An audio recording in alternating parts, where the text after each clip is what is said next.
Liar, liar, pants on fire. What do you mean? Is that my turn? Right next to you? Just when he before he Thank you. starts, We're just like, you know what? I pass got Michelle's back. My This is the appreciate it. It's information. why are you here? Is this your last day of work? Yes. What a way to go.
Good. All right, well then we will call the Polk County Board of Appeal and Equalization to order. If we could have Annalee Jones come and administer the oath. We must stand in.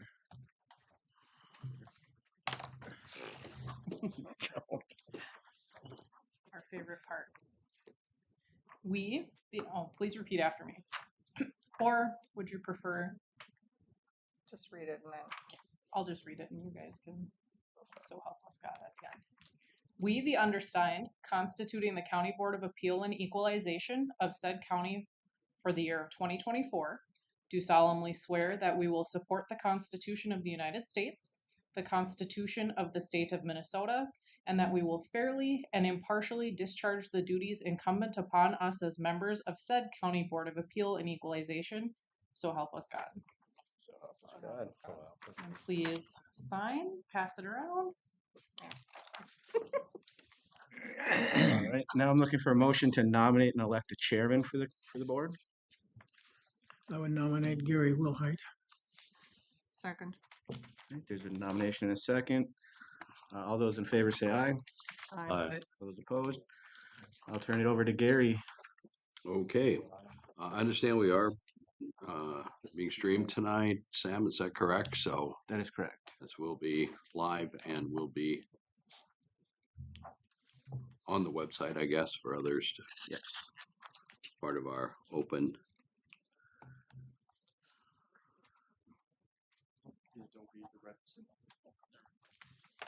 Okay, not official. Okay, introductions. I'm Gary Wilhite, District 3 Commissioner. We'll introduce Joan Lee, 4th District. Mark Holy, 5th.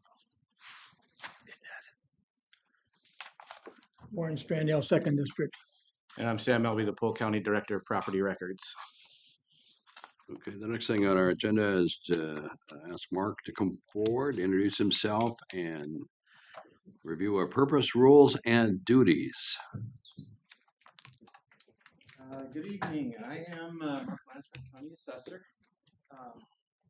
And the purpose, I will read the purpose for the 2024 Polk County Board of Appeals and Equalization. This Board of Appeal and Equalization is for the appeal of the valuation of property, not for appealing the real estate tax. The taxpayer petitions will be heard today for the 2024 assessment year. Taxes payable for 2025. Appointments were required in order for your appeal to be heard. If you did not make a prior appointment, the board may hear your appeal after the appointments are completed if the time allows. In order to get through all the appeals, we will try to keep to the schedule of approximately 10 minutes maximum per appeal. The board will hear your appeal, ask you questions regarding your appeal, and also ask the assessor questions regarding the valuation. The board will make their decisions based on facts presented and the sales records of the assessor's office. The time period for sales used for the 2024 assessment by the Minnesota statute is October 2022 through September of 2023. The board will hear all appeals prior to making their decision.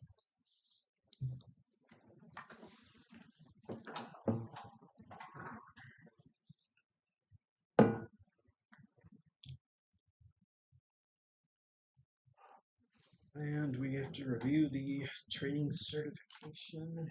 See if we ever print up the. Yeah, I know Warren, Joan, and Sam are all good. I checked it. I know they're good. It's. You want to do the introduction of the assessment staff? Yeah. You want to stand up when you're starting with Andy here? Sure. Andy Dezellier, Deputy Director or Deputy Assessor. Yeah. Harrison Boucher, appraiser. Harrison. Patty Block, appraiser. Tiffany Whitea, appraiser. Jennifer Peralta, appraiser. Melanie Schmitz, appraiser.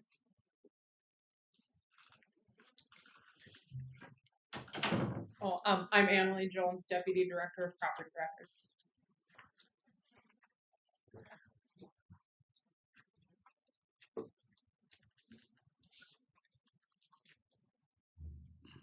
Do we have some sales maps? Yeah, we've got them right board there. And you guys can review them, and we'll talk a little bit about them coming up. Maybe the public want to review them right here. So, they're maps of sales and various information. How does that differ from this? These are gonna be the sales and stuff. Oh, okay. Okay, we've got a little presentation here to kind of help go through through it here. What we do is we want to give you a little background on how the 2024 assessment was developed, including real estate market conditions that existed in 2023 and other considerations we had to implement when making our assessment decisions. You can see what we're going to be going through in this PowerPoint here. Try to be as brief as I can on here.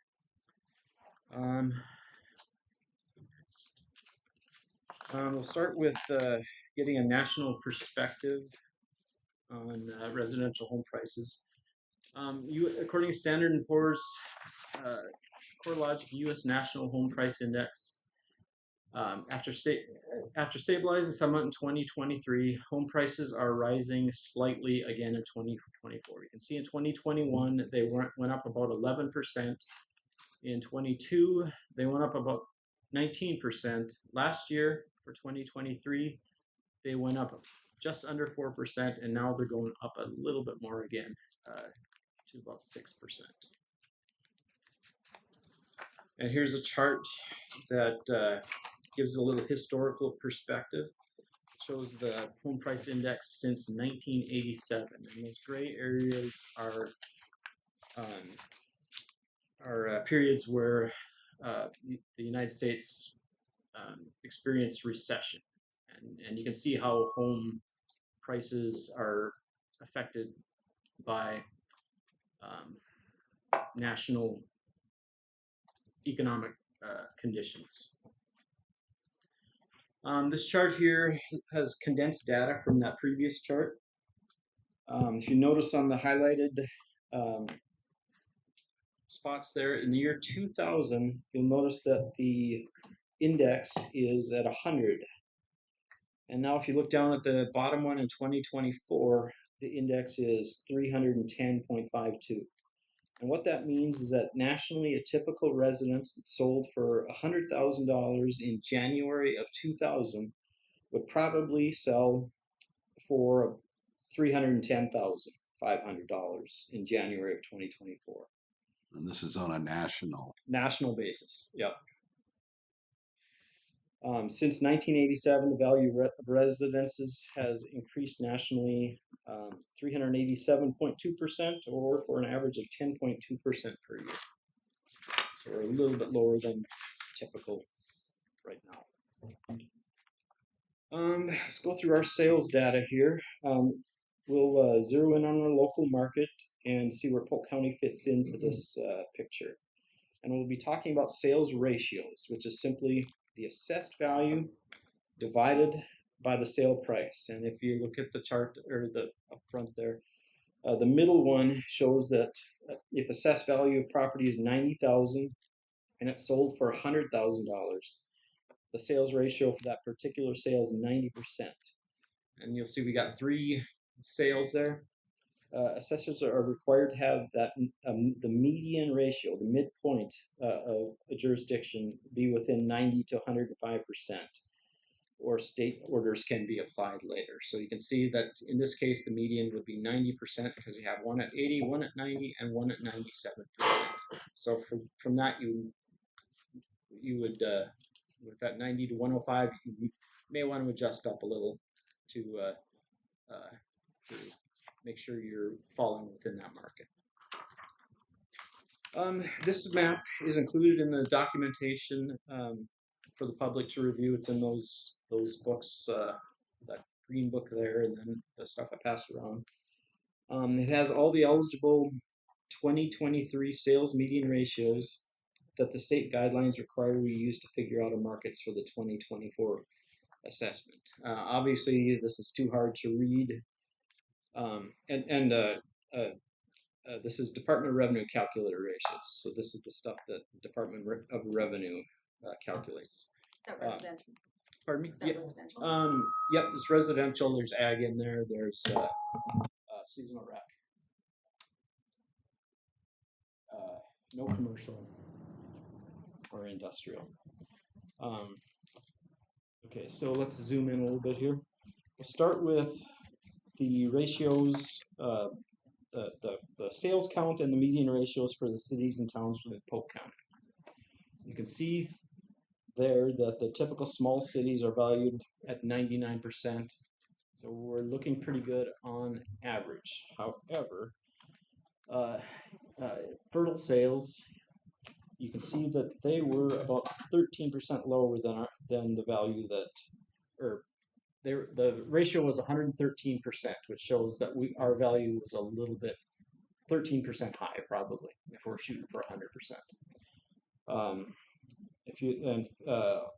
With a smaller sample size, Fisher City also we were high on that one. We were at 35%. If you look at East Grand Forks and Crookston, you can see in Crookston we were at 102%, and we were at 93% in East Grand Forks.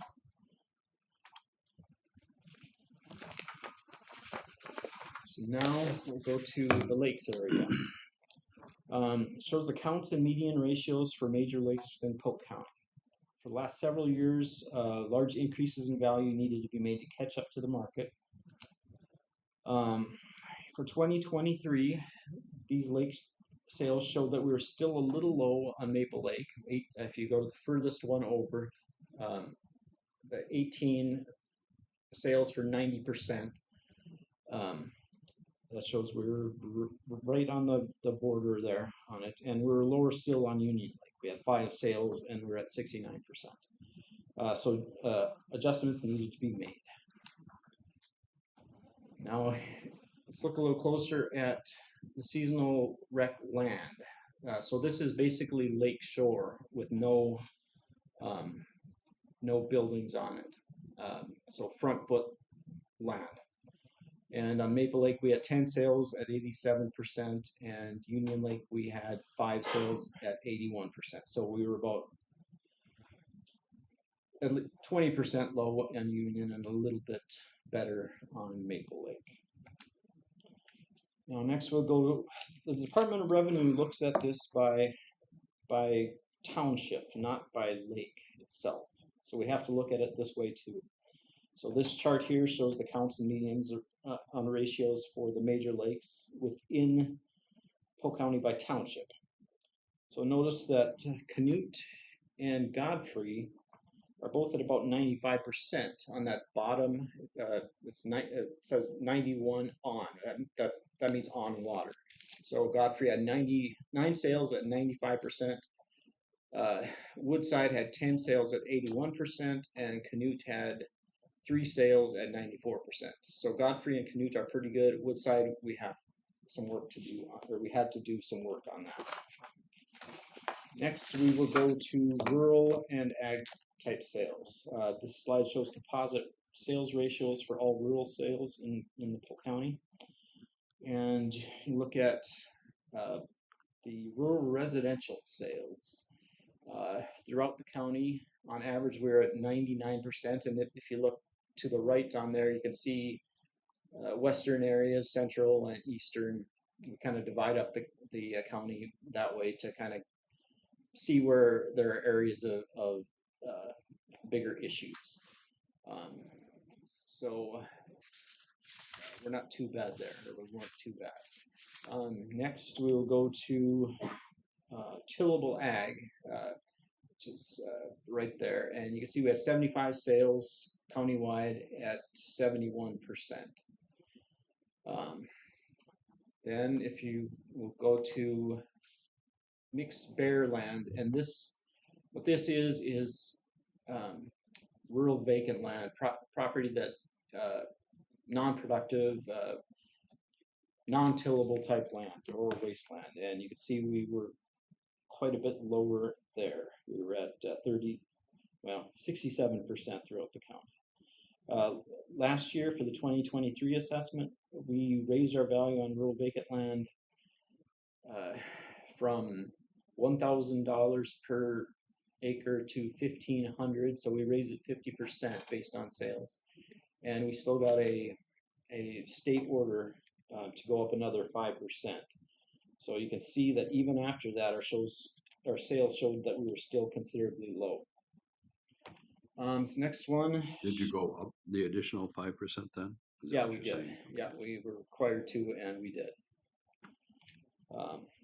This slide here shows that the same data, but it highlights the sales in the central and northeastern part of the county.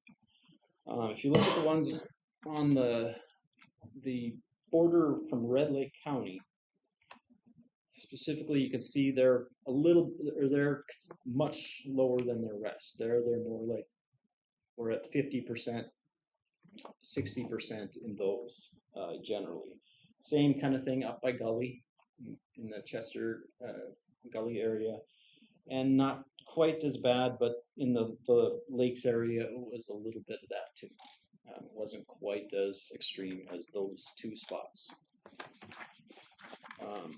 So that's all the sales information. So the next question is, what do we do with the sales information? Obviously, we were low on ag tillable and on rural vacant land, so we needed to make those changes to get our values to acceptable ranges for the Department of Revenue. And here we have a map of the changes that we made. And this is from our PRISM data. It shows the changes from the end of last year to the values that went out on valuation notices. See, for county residential, on average, we're at we brought it up 1%. There are spots where it went up and spots where it went down a little bit too. And some of this is a little misleading too, because there are some where it went from seasonal rec, or where classification changes happened. Like you'll notice the Belgium one is 18%. In actuality, it was more like 7-8% increase because of class changes. Next, we'll go to the cities, the changes in the cities. Remember, we were talking about Fisher and Crookston and Fertile. You see in Fisher, we dropped it down 11%. Fisher is a unique jurisdiction. It has high swings up and down. One year, our ratios will be really high. The next year, they'll be really low. This was one year our values were higher than the sales came in. Our number of sales lesser in, I would guess, in Fisher versus. Yes. There were 5 sales in Fisher and there were 13 in Fertile. So in Fertile, we had to be between that, because there were more than 6 sales. We had to be between that 90 and 105. In Fisher, there are 5, so we didn't have to be right within those. So we had a little playing room there, and we know that Fisher is a unique jurisdiction, historically anyway. You can see, yes, in Crookston, we went down 5%, and East Grand, we went up 5. Remember, we were in Crookston, our preliminary ratio was 102%, and in East Grand, we were at 93%. So we did a little work there. Next, we have our seasonal rec properties here. A couple things to note. Townships, other than the ones with larger lakes, are influenced quite a bit by one or two parcels on the seasonal rec map. So you'll notice the Johnson, Gully, Lesser, they have big jumps, but that's probably because one or two parcels were moved from residential or ag to seasonal rec. So it's just a percentage. In this case, it's kind of misleading. So next, if you look at Godfrey, Woodside, and Canute, remember earlier I mentioned that Godfrey, there were 9 sales at 95. Woodside, there were 10 at 81, and Canute, there were 3 at 94. So these are the changes we made there. So Woodside, we went up quite a bit more than the other two, because they were the ratios were better there. Next, we'll go to Lakeshore. Okay, remember we had on Maple Lake, our Lakeshore, we were at 87% on 10 sales. On Union Lake, we had 5 sales at 81%. Lake Sarah, we had 1 sale, we were 148%. So we didn't do anything there, but you look at Maple Lake, we did go 14 to 18% higher, went from 2,200 to 2,600 on the high rate. On Union Lake, we went up 19 to 20% across the board. So the high rate there is 1,600 to 1,900 per front foot. Next one shows the seasonal rec total land changes per jurisdiction. And again, it's some of these are kind of it really reflects mainly the stuff on the lake area, the Godfrey, Woodside, Canute area. Next, we'll go to here are the ag land changes by percentage. If you'll note the increases by the Red Lake County border, where we went up 40% right along there, and then going down into Onstead and a little bit better in Gently. And then also up by Gully area, where we went up about 30-35%. And again, that's based on those sales, where we were quite a bit lower there than anywhere else. So if you look at the tillable change average, we went up 24%. So on that one to the left on the circled group there, 24% there. We went up on the non-till, where we were down about 30, the ratio was at 67. We took those up 35 and 37%. And then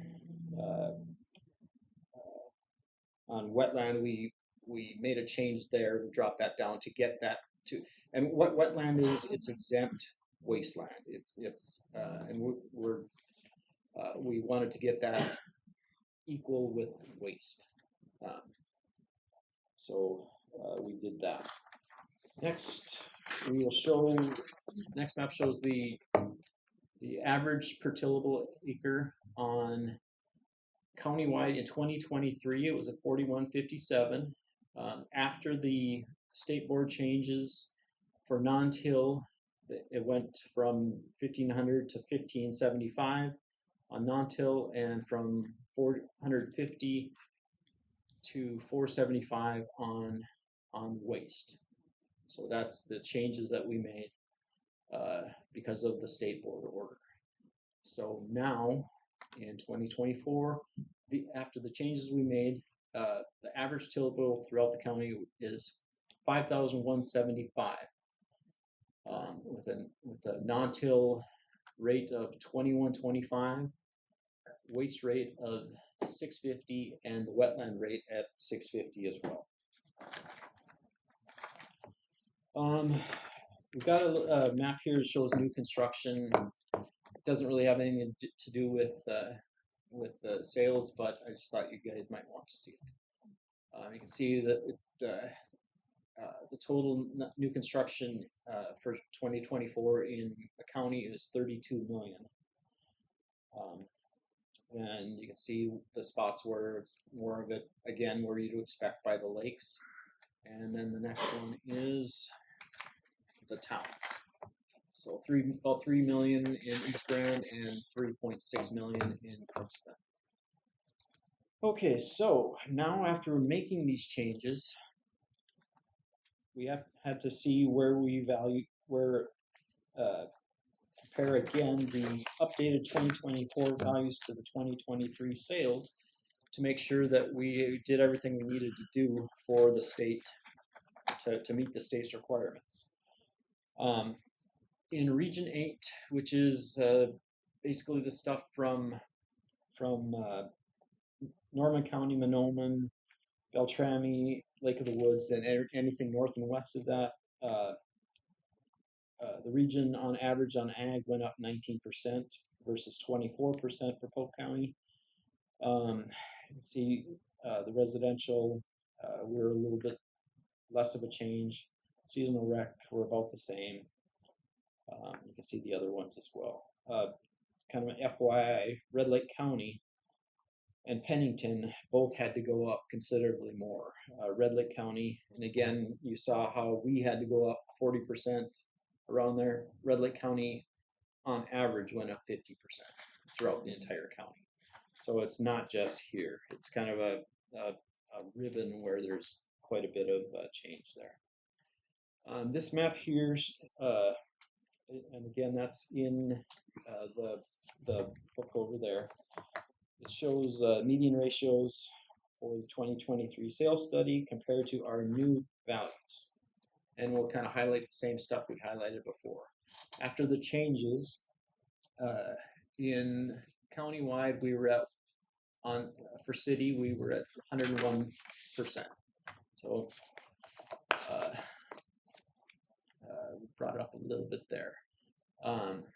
The fertile, where we were at 113, we're now at 98%. Fisher, where we were at 135, we're now at 123. Right? And then Crookston, East Grand Forks, we're at 99% on both of those. Next is the lakes. Changes on those. We were at 90% on Maple Lake. Now we're at 93% on 18 sales. On Union Lake, the adjustments we made got us up to 91%. Notice also that the bare land sales, remember we were at 20% low on Union Lake. Now we're at 97% with the changes we made there. A little high on Maple Lake, but we're still within the margin of error. Okay, here this shows how the changes affected by township, and again we're going to highlight the Godfrey, Woodside, Canute. Now they're all now Godfrey's at 97. It was at 95. Canute is at 93. Was 95, and Woodside, which is 81, is now at 92. Then we go to the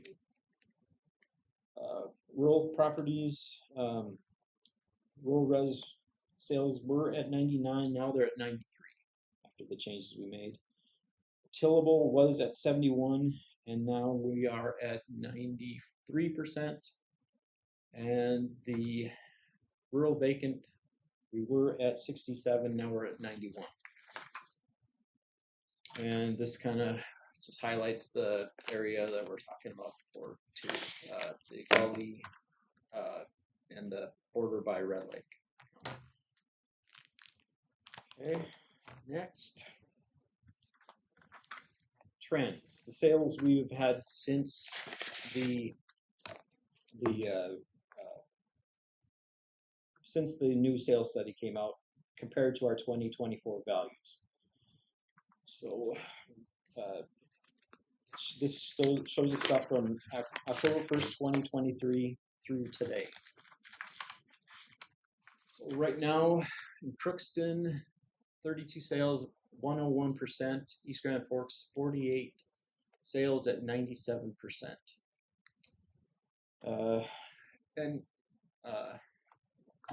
Yeah, if you look at Fisher and Fertile, where we had some problem areas, Fertile we were at 3 sales, 91%. Fisher 1 for 89%. So again, Fisher's kind of going back and forth. Here we are on the lakes. It looks like we're actually caught up on Maple Lake with 18 sales, and we're actually a little high, so that's interesting. But on the other hand, we've got 2 sales on Union Lake, and those we're at 63% on the 2. Next, we go to rural res, 31 sales, 94%. Next, the tillable sales, and I thought we were going to be very low on those, but actually, countywide we're pretty good. But in the eastern part, we're at 71, so we'll be looking at that. And then also the rural vacant land, we're looking a lot better than we have. So hopefully we've caught up with that. State orders. For 2024, the State Board of Equalization reviews each county's sale ratios and local effort for each property class, and then issues state board orders to make any necessary changes. And for 2024, the state did not have any state orders for us. They approved all of our changes. We do have to continue reviewing industrial and commercial properties, along with countywide ag and residential, and along with Crookston City, Hubbard, and Parnell for dispersion and refinement. Make sure that it's a statistical thing that they look at. With that, do we have any questions?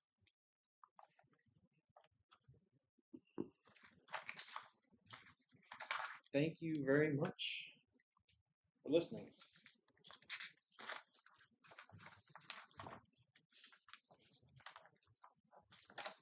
Sam, it looks like we've got Craig Carver scheduled. Yeah, we would he's move right into our. he's on the Zoom one. I'll start that.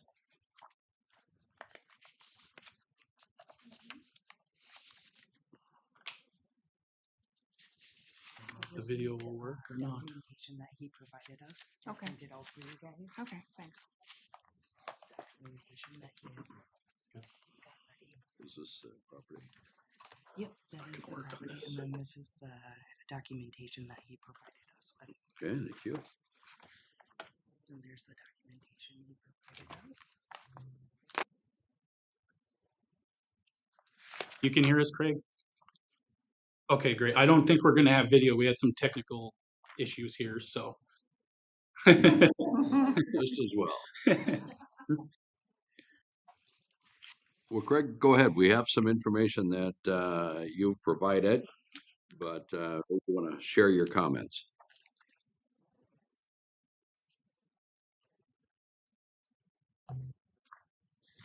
Yes.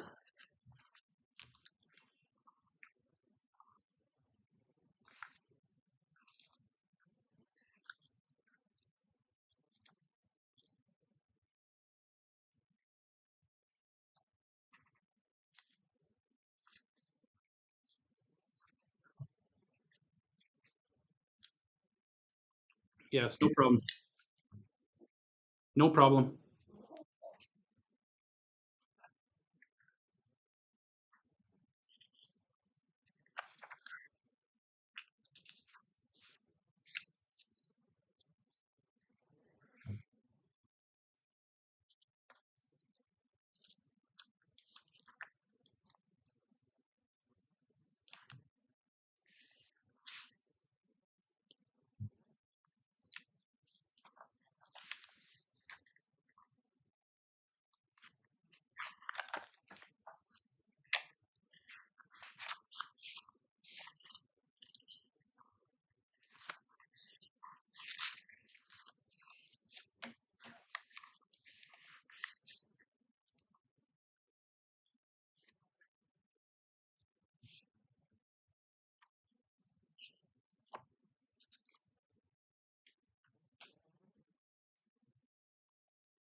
Jennifer, any comments you have regarding the?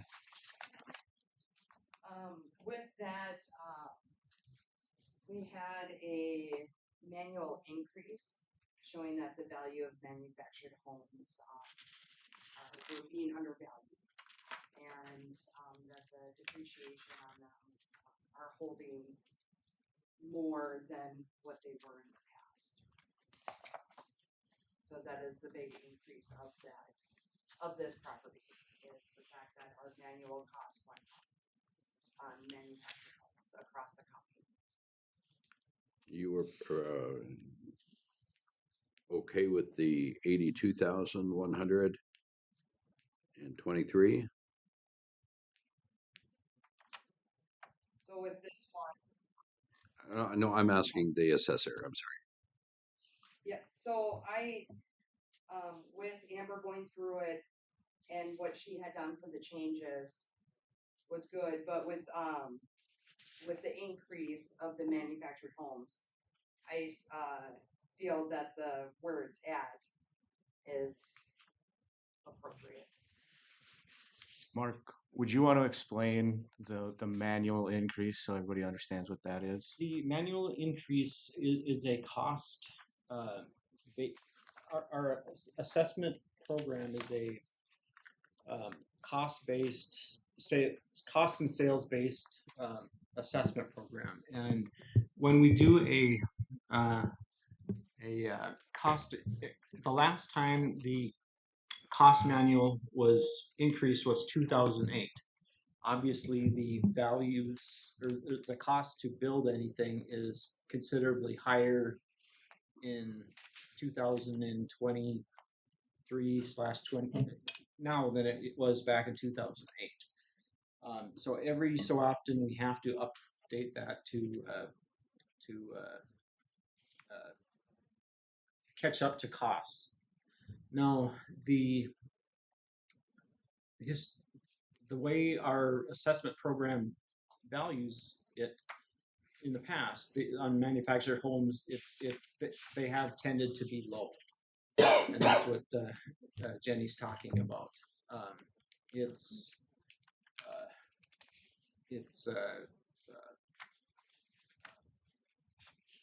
went up quite a bit on almost all manufactured homes to a certain extent, and it's very hard to explain it, but that is how the program calculates it. We've also updated the depreciation tables on stuff too. There's a lot of changes that we had to do because of this manual level change, but it's something that has to be done every so often. In this case, 15 years. So, What's the square footage on the home? Do you have that information?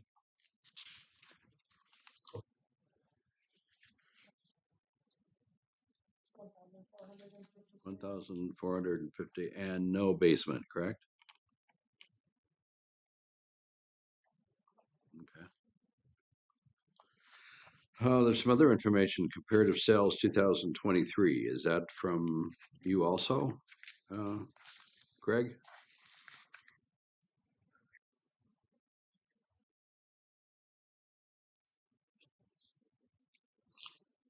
Okay.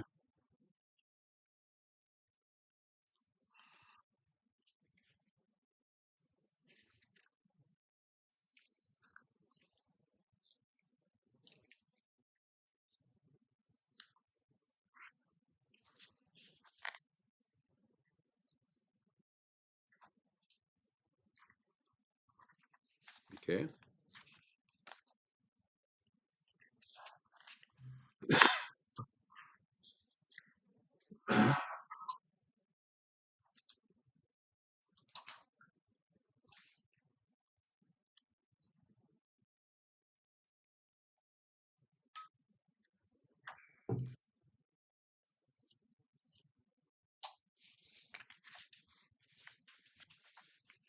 And you would question the assessments back in 19, 20, and 21?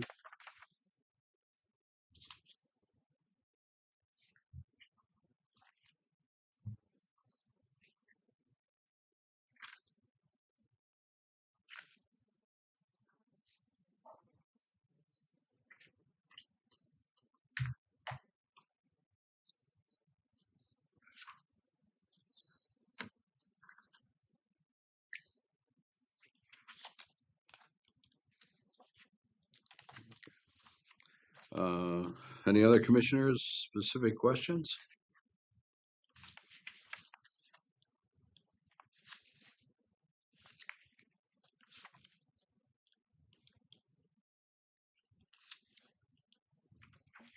Craig, what do you think should be the appraisal? I think a reasonable increase over just last year's, I would not have a problem with. A 65% increase is just very difficult for me and my parents to handle, to accept. So I'm not opposed to an increase, but that kind of increase just did not seem reasonable given the recency of the information just from June of last year. And do I understand your parents are living in the home currently? Yes, sir. Okay. Any other questions? Mark? Is there a copy of the actual tax statement in the packet, or? I think it's in this one right here. Yeah, that's the second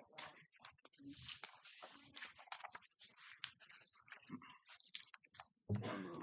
And Craig, Fourth or Craig, could you fifth. be a little more specific on what you would consider reasonable as well? Yeah, what Please? dollar figure maybe, value? Well, I mean, I live here in Texas. We have, of course, seen dramatic valuations in homes coming up because of a lot of influx. Given that it hasn't been the case in Minnesota, and it certainly hasn't been in Polk County, and definitely not in McIntosh, a 5 or 10% increase would seem more than enough, I would expect.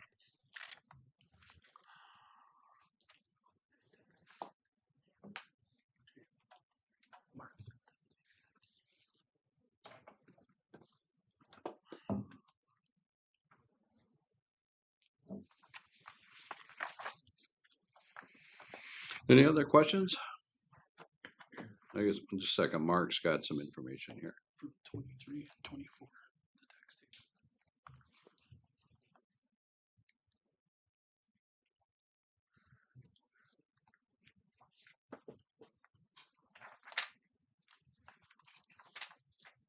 No questions, just looking.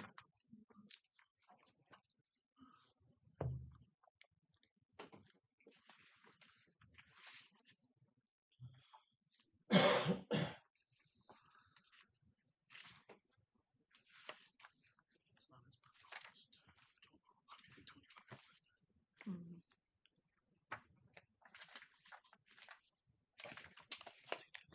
25. Okay, if no further questions.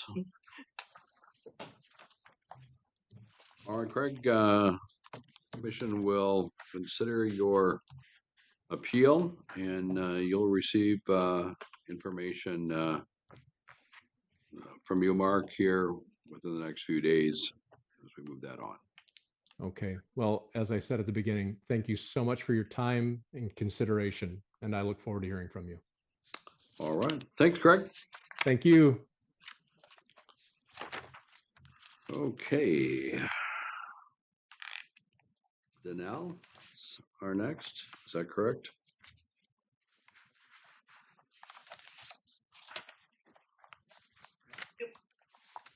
And you could come forward here and have a chair if you'd like.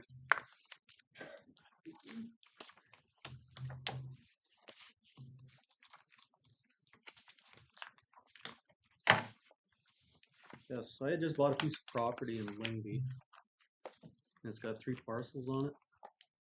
Okay. It would be, We got it up on the board here. yep, that's the one right there. That's it. Okay. And I want to know exactly, because every time I call in, I get a different answer, how you guys are Okay. Go assessing ahead. this property. What's the assessed, is the 36,600, is that? There's 3 figure? parcels on there.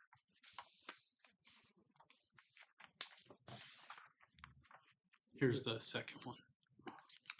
We've got them on 3 separate pages. Okay.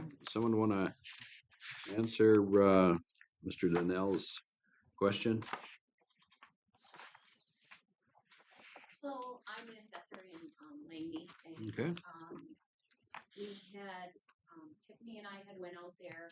There is an error, on the estimated prior to the appeal, when Daryl had come to the Langby open book, it was at 37.8. And, we walked up there, we looked at both, buildings. There is some water on the land. At this present time, we didn't do any changes to the land, so I didn't feel comfortable making any changes at this time to the land because it would be equitable with the rest of Langby. But we did change the condition and the grade of both buildings, which brings it down to 36.6. And that would be my recommendation. Once again, we're, as an assessor, we look at, we have two parts to our jobs. We're looking at what's there, and then we also have to go by the sales, and that's where this is coming up to be. A couple things on the, typically on a property, we have a site value and then building site beyond that. On this particular one, and I'm just talking about the first one, 89.2, yeah, the one that's up there now. And the site value on that, typically in Columbia Township and Langby around there, 30,000 is the typical site value. For this one, it has that 30,000, but then it's backed off for lack of amenities. Whether that, and I'm not sure whether it's lacking electric, well. There used to be a house there. Mhm. And so I backed it off for, no well, no septic and different things like that, because, it would be in my assessment that they wouldn't be accurate if they are still there. They'd have to be redone if they're gonna put a building site there. Yeah, again. so all the value is taken off for those. For those two. Yeah. Yeah, And so then- there's access and electric. Yeah, and then the rest of it is just your typical building site acres for that area of the town, of the county. So you're not charging me for the buildings then, you're saying, or you are? Looks like there's a couple of buildings on there. Well, you can see them right there. Yeah. Total of 9,900. Because that building, the blue one, you guys have the good side up. The back side is where a tree fell on it.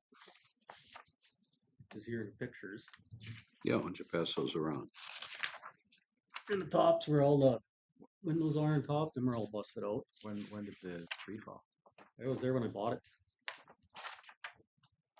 And you bought it when? 23. 23. I bought it a year ago. Abandoned building site. And your purchase price was 32.5. how much? 30? 32.5. It's 32.5.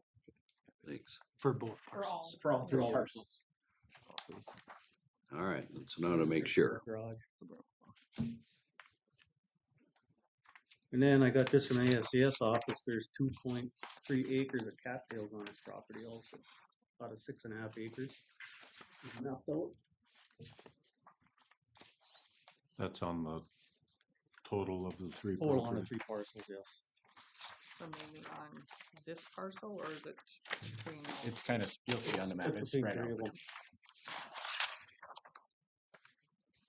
There's a little complication on the one parcel. It's the one with the least value, I believe. The one is in Columbia Township, whereas the other two are in Langby. We can change.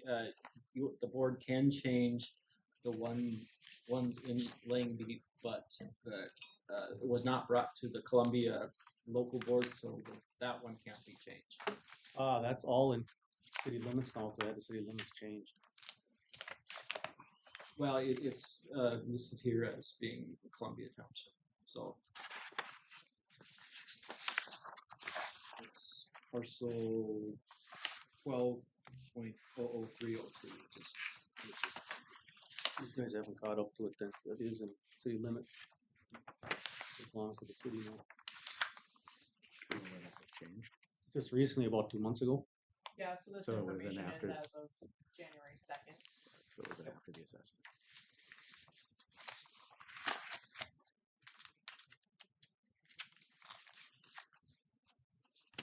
Okay, any questions considering information that's been brought forth?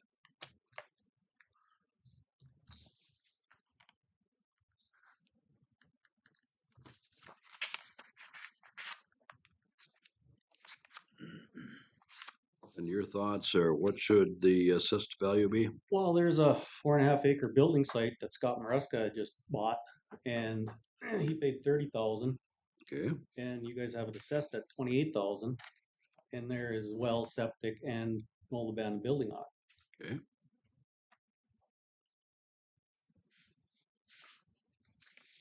All right, I'll make note of that. And you said you paid 32.5. 32.5, yeah. and being assessed 36,600, correct. On just the one parcel, there's the other two as well. Yeah, it's a little confusing there, but Well, I had to get it all in the city limits so I can make one parcel out of it. do what you gotta do.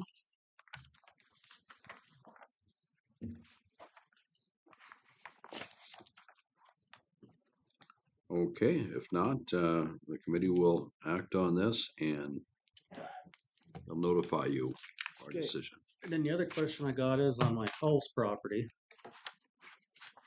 When you guys are going by wells and septics and amenities, my property in Lingby, being to these property changes, I do not own a well and septic. And my property right now is unmarketable because I do not own a well and septic. And I cannot borrow money on it because I do not own a well and septic. And I keep getting assessed for a well and septic. And if I had to change all this, it'd be over $100,000 to fix this. And that's part of this property is why I bought this, is so I can work it out with my neighbor. But in the meantime, I'm taking a big hit on this property right now until this gets straightened out. And I want to know why I keep getting assessed for a well and septic, and I do not own it. We do not have, I think we did take the well and septic off that property. For this year. I'm gonna double check and make sure. Yeah, let's make sure. 212. And this again is in Columbia Township, so we can't do anything about it here anyway because it wasn't taken to the board. But yep, this one again that has that $30,000 site value, but it's been deducted to take it's down to 12,000. So the septic and the well is already taken out. That's good to know. And that's all I had. All right, thank you much.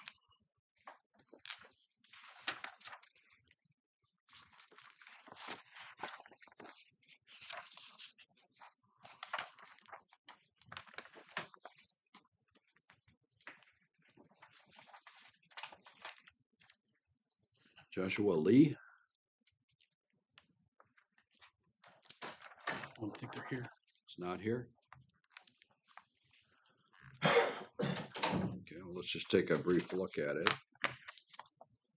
Is that the 244,000?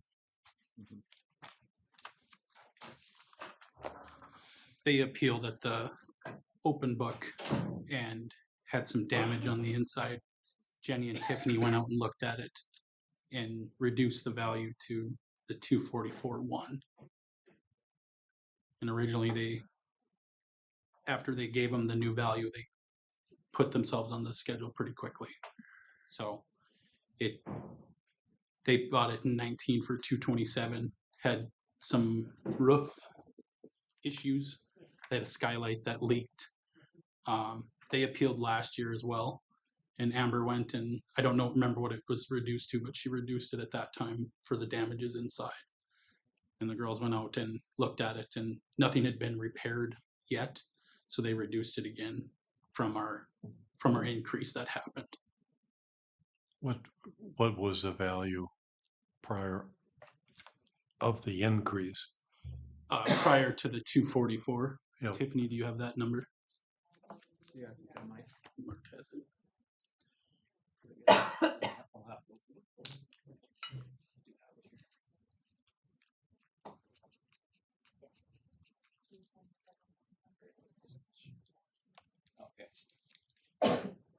Double check.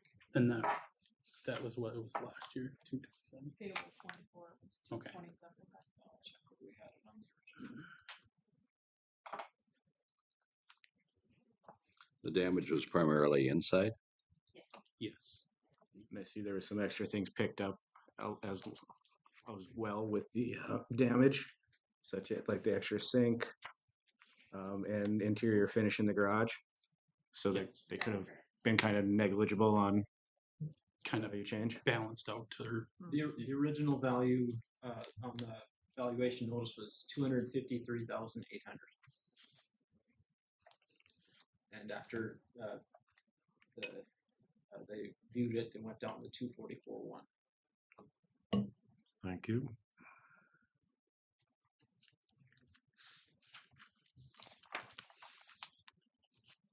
Any other questions then, or? Okay. We'll move next. Mario Scasano, please.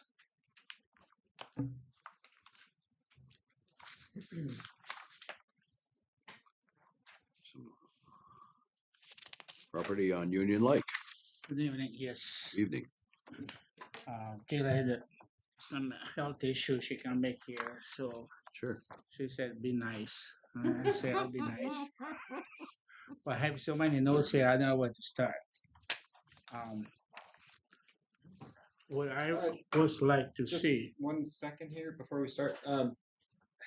The value is actually 1,633,900. The value up there is wrong. Yeah. Oh, that's right in our With the, book. okay, good. Yeah. So. That one carried over from the previous one. Yeah. Yeah. Exactly. Wow. That number there is the number from the prior. I was going to say 1,633,000. That's quite the value. It's up That's there, the yeah. correct value, the 1 million. All right. Yeah. That's a big question. Is we never use that land. It's out there for everything to enjoy. Animals, people, dogs.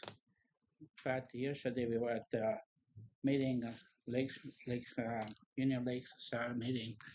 Everybody's concerned about the additional boat running around, especially in the weekend, and possible damage to the lake with extra people. We experience quite a lot of people coming by our place in the weekend. Loud music, drinking, throwing off beer can. Sometimes they pick up, sometimes they don't. They let the dog run free on land and do their job, and then come out pick it up. So that's a big issue. But my question is, I don't know exactly the $1,800 per front feet came out. I don't have too much data point to show that. I've been told this because of the sale. However, the sale that I have been aware of, been told, is 2023, just the land I'm talking about, not the building and the land housing. There were 2 of them. One was on the 3 March 23 of $160,000, and that was 276 feet short, and the price per feet was $580. Another one was done on 7/23 for $225,000, and front feet was 166. So the price per front feet was $1,355. If you go back prior years, then even quite a big difference in that. Anyway, so that's a question. As far as how we come up with 1,800, I believe that is because of the sale have been for the land and house, so buildings and everything. I'm concerned just for the land part, not the building and the land. Can someone answer that? Just kind of like going back to Mark's maps and stuff that he showed you earlier today, where we had those 5 sales on Union Lake at 81%. So those were just the bare land sales that we talked about. So we took all of the land on Union Lake and increased it by 20%. So every, there's a prime where there's your solid, where it's, your prime frontage, where it's going to be flat. You have your bay rate, you have your steep slope rate. But essentially, it was those 5 sales that Mark talked about and highlighted on Union Lake that determined where we went. So that's why the main increase, the Woodside portion where Mr. Scavano lives, saw the 20% increase. The Canute side saw about a 10%, but that is because we had a state order of 10% last year in the whole township of Canute, so that affected that side of the lake. So the lake is still equitable now throughout it. We saw the 20% in Woodside and the 10% on the land. So that was the only changes really that were made aside from any additional cost increases that Mark spoke about earlier. Was that just the land? Yep. 5 lands. Already, Five bare land. Nope, bare land. Ready to build? No, bare land. No road going around, nothing. It is just a bare land sale. I'm not saying there's no road because they are where they are, but it's the land that touches the lake, like we talked about, the lake shore. That's all on front foot. That's where it sold. It was 5 sales at 81%. So that's why we increased the 20%. What about those numbers I have here? I'm not sure what those numbers are. Like again, like the maps and the stuff that Mark ran and showed us in the beginning, and like we talked about earlier, there were 5 sales within the sales period because the state gives us those specific dates. 5 sales, just the land? Yep. Yep. And ready to be built. If you go there, you can build a house. It right is there. land. It is bare land. That's what I'm telling you. It is just bare land. If it's got a septic and a site value and all that, it gets an additional value. Like we talked about, this is just land. It is a lot on the lake. Again, I don't understand this part. If someone goes by a lot of my land, they cannot build a house there. They have to be, the road to be built, you have to be accountable. And all of that, there's backlots and there's woods and trees that are part of your land too. Okay, those all didn't go up as much. No. But you have that bay where you see all of that is front foot. That is what we have to value it as because the rest of Union Lake that's what the market is. But there's some of these numbers are much different. I'm telling you what we've reported to the state. What about these numbers? I'm not sure what you've got, Mario. I'm just explaining what they asked why we went up 20%. So that's why we went up 20%. But 20% for just a lot, bare lot, or all of the land went up 20% on Union Lake, including improved properties too. Yeah. Everything. Yeah. Okay. Is there some way I can get some details? Yeah, we can provide you whatever you want. Okay. I'm a little bit confused looking at these numbers with what you're saying. That's why. And again, I should be nice. That's what Julie said. So don't be. Well, I'm basically nice. Originally I'm an accountant, so I'm numbers oriented. So that's why I'm asking questions sometimes. Yeah, if you could get that information for him, that would be good. Yeah, if you not tonight, we understand. Yeah, but. if you tell me what. Exactly well, again, that's it. I don't know exactly. Okay. This 1800 can lot based on the sale. Okay, but sale. Can we see? Can we see what sales you have there? Yeah. Or the sheet there, yeah. right here. And then I have some more additional. Do you mind if we make a copy of that so we can? Yeah, we go can, ahead. see what your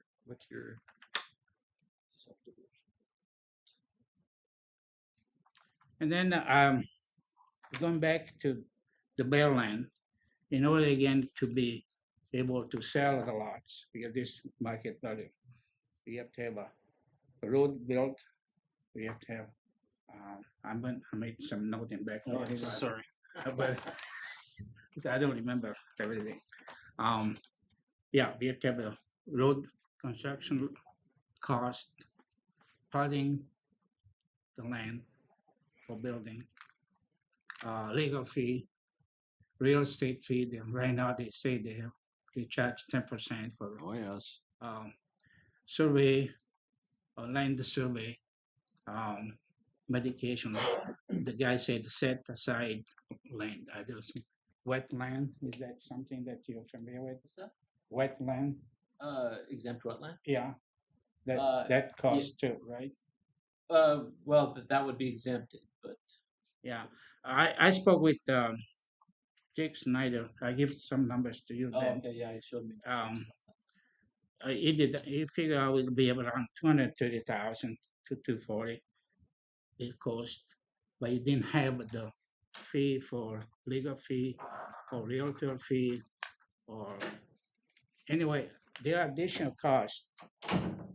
I don't argue it with the $1,800, but I do think that someone has to take into consideration all these additional costs to be able to sell. Because this is the value I understand is what is projected if we sell it, right? But we have to also take consideration all the cost to be able to sell. Yeah, and we talked about this. We for large lots like that on the lake, we put a large obsolescence on like 35%.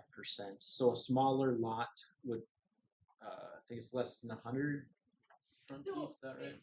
Right now, it has a maximum of 35% backed off of that front foot. I think the lowest starts at about 110 feet, 115, and that starts at like 7%. So essentially, just because it is a bigger, front footage doesn't necessarily mean you have, that 1,800 per front foot for the whole thing. His parcel is also divided. If you see that second one there, there's a small little orange or little triangle. That is actually considered backlot, which is standard on Union Lake at 75 a front foot. And then the remainder large portion of that is what we consider just non-tillable, so trees and woods, and valued at what the other standard trees and woods are in the area. So the major part of it is the front foot, where you see along that everywhere it touches, because it does not have a slope. So otherwise, the only obsolescence coming off of that is for that. There also is a $2,000 deduction on that back portion, just for access, which is also just kind of an off the standard. Yes, we realize it does take more to build an actual road into it, but this is just what the standard is throughout our office for when there's no access to kind of this back, not lakeshore areas. Because it does have a road that goes down through the main portion by the house there.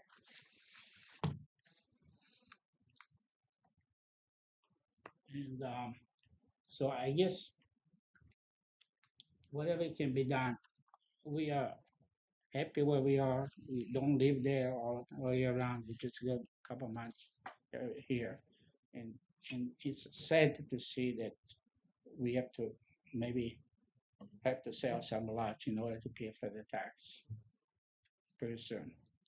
And based on what I was listening to people at Union Lake Sarah meeting last night, and nobody like to see more people in there. It's too much, they say. So anyway, so those are some idea. And the building itself went up from 321 to 369, and we have not done any work on that the last 7-8 years. No, since 2000 when my mother-in-law built garage and house. And the last few years, there's been leaking when rains, the water comes down. And so last year we had some people came and looked at the roof, and they said that it's not safe. We have to have something done. And I got some estimates for the roof cost. One company said about 18,000. Another one was 21.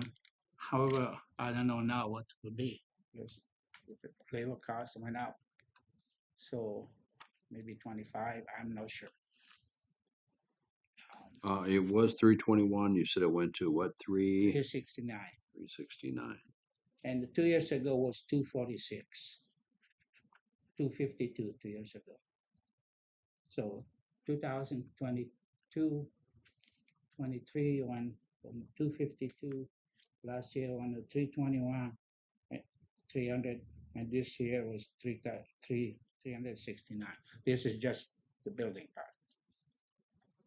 Over $100,000 in 2 years. Yeah. And we have done no work on it. And in fact, it's getting worse because the roof is bad, water coming down. So that's another, not complain, but concern. Understand. Any other questions of the committee? Okay, if not, if you'd like to get a copy of Oh, yeah. Mario's to at least follow up on those. So I know this can be kind of confusing, and they can explain it or at least what they're comparing it with.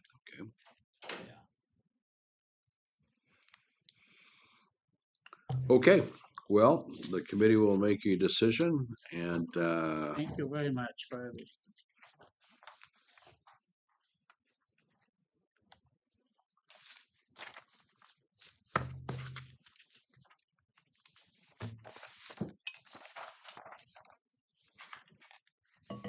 Don Berg is next. So let Mario gather his things there. Okay. No, it's fine. Take your time. Well, I didn't know what format you used or whatever, and I just ran something across for Sure, a copy. sure. for each of Pass that out. I don't know.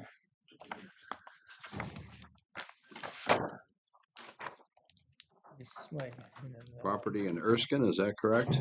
correct. Yeah.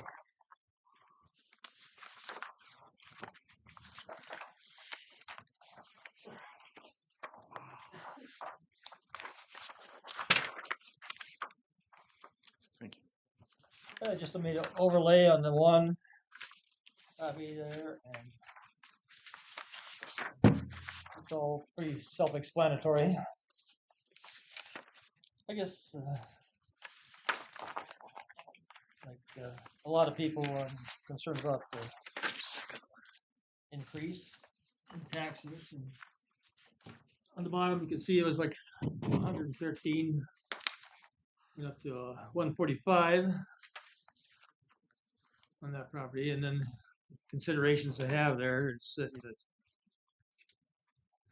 the lower level floods when you get a heavy rain. The sewer system in the lower level is not operable because you get coming back up through the drain field and back into the sewer system. The building itself has no ductwork for central air conditioning. No city water available, no city sewer available, no hard surface street, and no curb and gutter.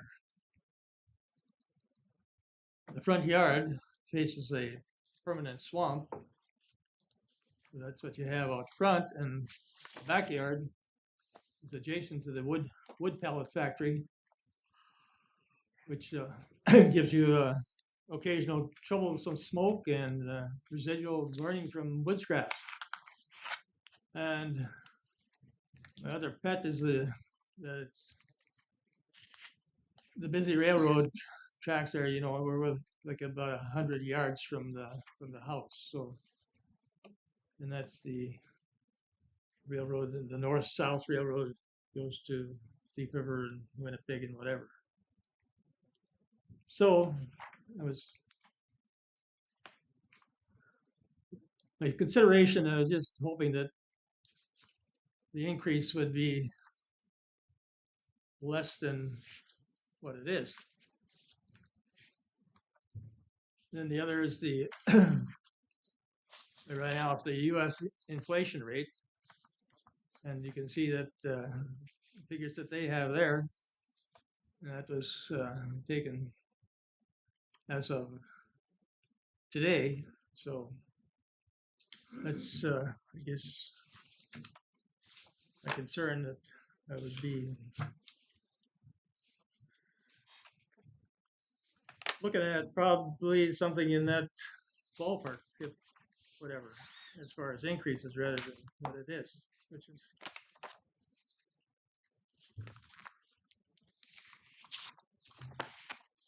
something like 28.5%, I think it comes out to, or whatever, if you do the math.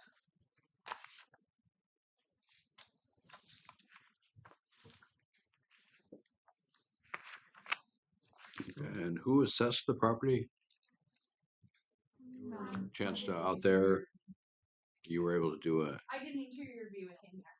And I just took over Erskine this year. Amber's just left us. She did an interior review the year prior. So after my interior review, I did remove the value for the bathroom in the basement, since he did have the sewer issues and it was not usable anymore. I didn't find any other changes from when Amber had did it with the grade and condition of the home.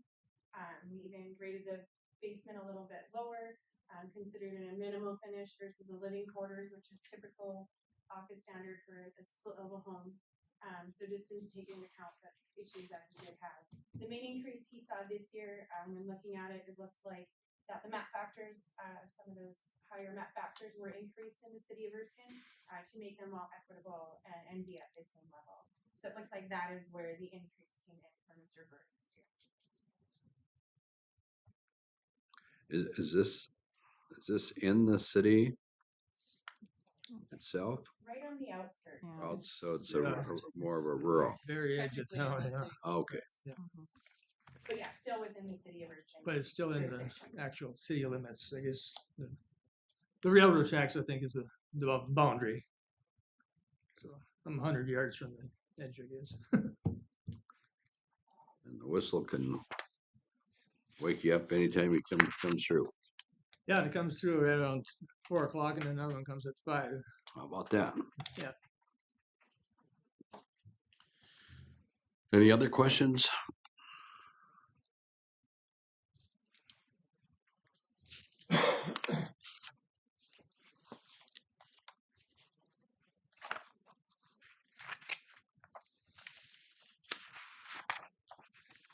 If not, committee will make a recommendation and the assessors will mail out the decision and the outcome. I guess, I'm sorry, I said 4 o'clock and 5. It's 2 o'clock and 5. Not so much better. At AM or PM? Oh, that's at night. AM. Good. There's a lot of oil cars going by. A lot of them.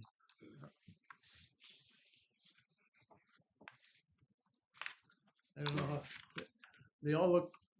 Well, they look at least like new tankers. I mean, they're these are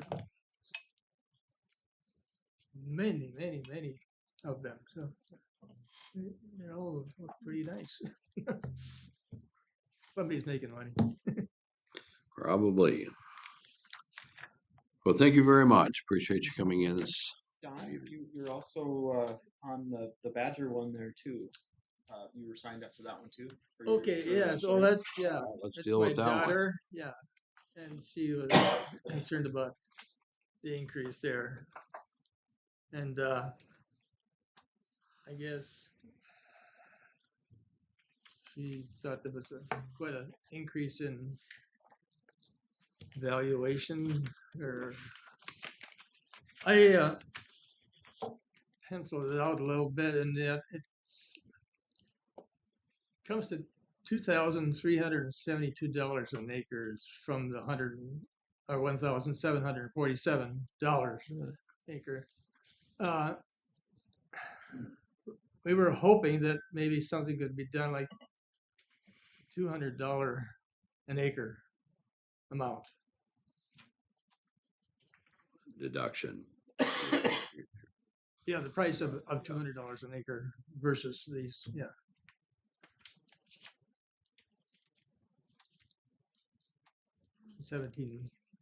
Roughly 17.5 to 23.75.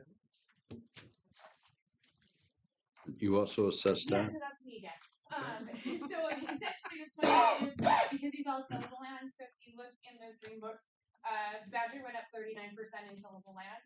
It's like Mark spoke about with those counties, or sorry, townships bordering, Red Lake County there, all of those went up in that 39 to 40%. So. Based on sales, apparently, huh? Yes. Your daughter? Yes, my daughter. Owns this property? Yes. Does she track rent it to? She rents it, yeah. How do I say this? Without disclosing rental rates, is approximately based on the value. What does approximately? It's $80 an acre is what the rent is. Yep.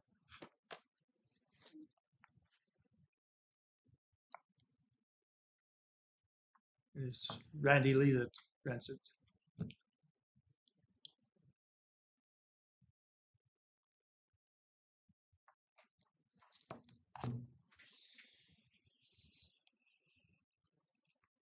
Any other questions?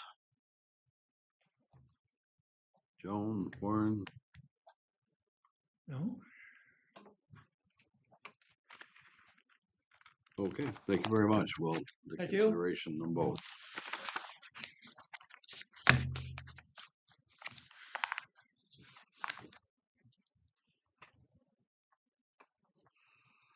Susan, Yes. you're up next. Okay.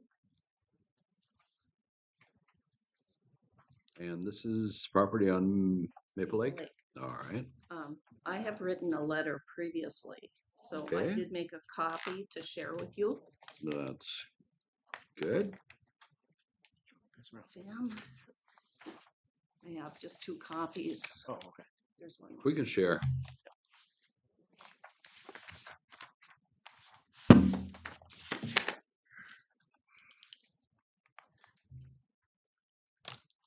In order not to go over the entire letter, I just basically wanted to review some of the facts that have happened with my cabin. Sure. The basic thing I'm looking for is a reduction in the tax value of the previous year, which was paid this year. And the reason is because we have reevaluated some of the things on the property and they just don't match up for the 2 years. So I have gone ahead and bullet pointed all the things about the cabin that concern me. I am not concerned about the land itself. It's just the condition of the buildings. So. Buildings, did you say? What was that? More than the home? Is there another building on the site? Yes. Yeah, let's clarify that. There are 3 small buildings on there. I guess the picture does not show that. There is an outhouse that we have converted to a shed. Okay. And I strictly just updated that. Then I have a dollhouse that is a wooden structure that is not permanently there. It's up on blocks. Okay. And then I have an old tin shed in the back. Okay. And those 3 items concerned me a few years ago because I met with the LBAE board on April 26th of 17. And we discussed this, that these 3 buildings, and they told me at the time that all 3 buildings should be adjusted for $500 tax value due to the condition and what they were. And that was to go forward. And I have the paperwork on that saying it was to go forward, but that has not happened. So then I got an assessment on the value of those 3 buildings of $1,800. And I just feel that was unfair. So I did bullet point the things that were wrong with the building itself on page 2. And then on page 3, I have been trying to get a hold of people. I went through the paperwork and I had an assessor by the name of James Haley who documented that he was inside my dwelling. He was never inside. And then on the 20th of January 24th, I talked to Patty Flaw. I asked her to come out to the cabin and go through it with me, which she did. I also asked her to talk to Sam Melby, and Sam never returned my phone call. This is an assessment issue. It would be Mark who you would need to talk to on this one. Mark who?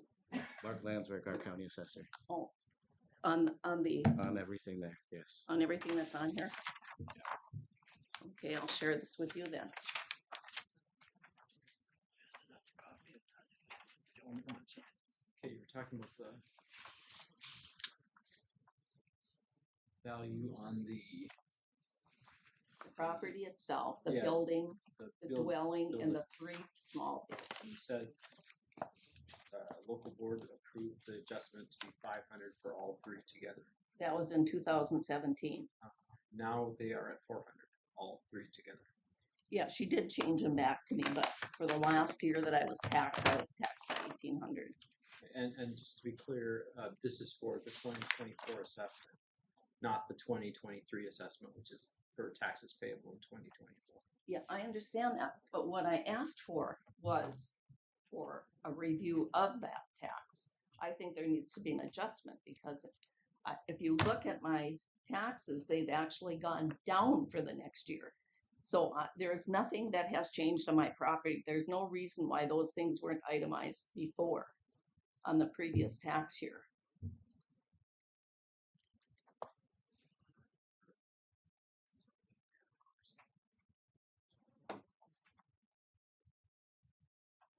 Yeah, I'd have to look up, go into the archive and see what the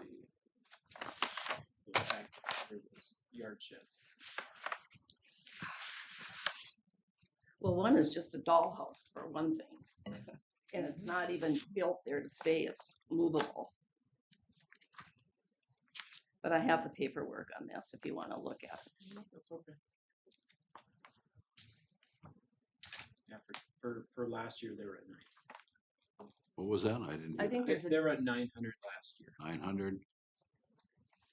And just keep in mind, local board, the changes that are made at a local board does not last forever. It's just for that particular year, and then But the point is the buildings deteriorate. They don't get better unless you fix them up, and I can't fix up a metal building. The dollhouse remains the same, and the only thing that changed was the toilet became a shed. Yeah, and again, this meeting is for the 2024 assessment, not the 2023. So what do I do about the previous year then? Because You're all of those only, facts are not fair. The only option would be tax court. And so no one told me that I could go to tax court. I guess I don't. This is kind of the first step. Well, I saw the letter here a couple of weeks ago, but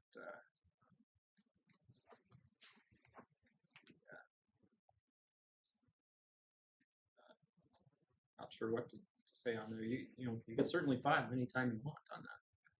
So how do I go about that? We can send you the information. Yes, I would really like that because that's what I think should be done. I think people need to be more honest in their assessment on these properties. I am there all summer. I'm available and no one ever comes to me. I have to go to them. Do you have an email address? Yes. SML Mako, it's all together. SM. L Mako. Okay. At gra.midco.net. Midco.net. I have made many attempts to handle this business and I just feel it's on a one-way street. I would like a little more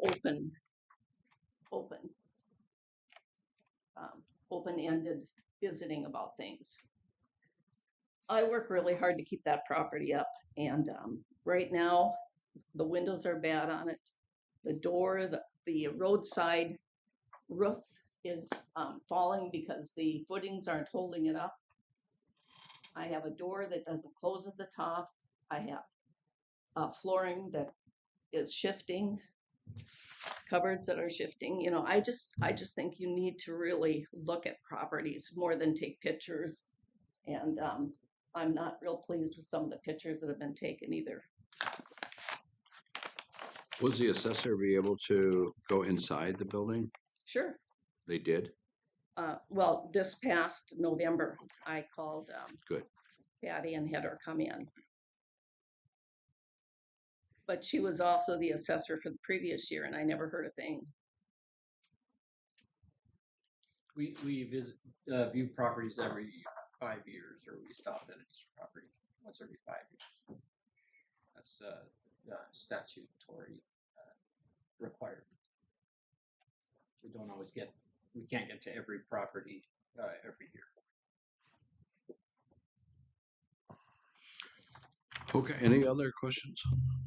If not, and Mark's gonna get back to you on that information. I think he's got your email, right? Yep. Okay.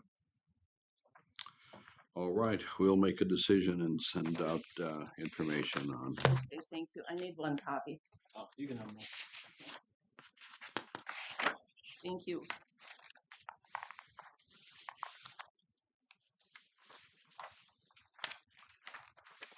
James?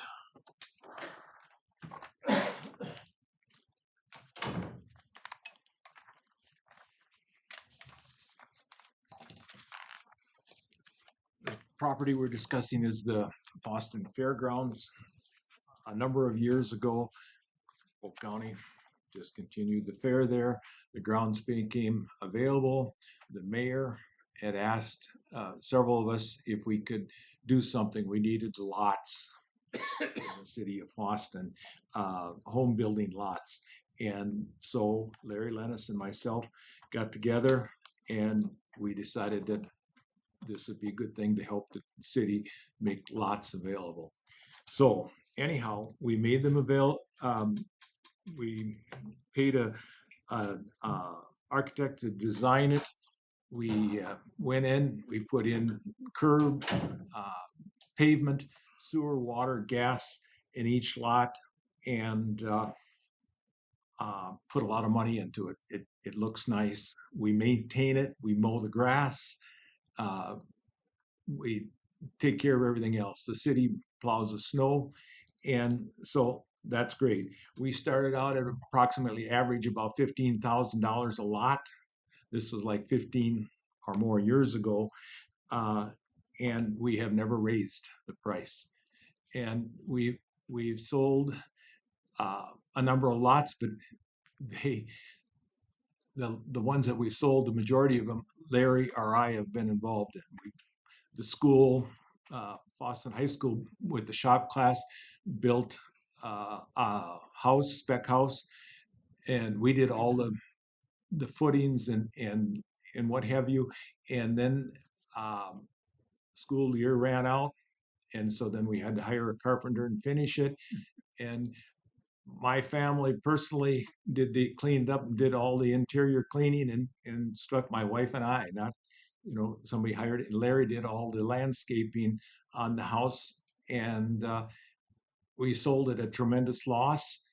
Matt Bellamy, a deputy sheriff, bought it.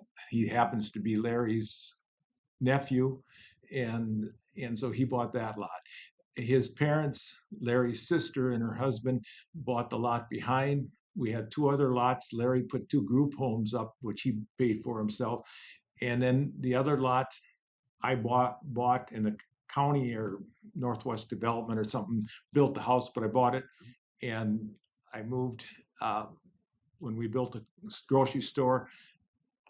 The Lomans were nervous about moving. We gave them this brand new house in exchange for the house that they had, and then we moved that house in Boston to another lot.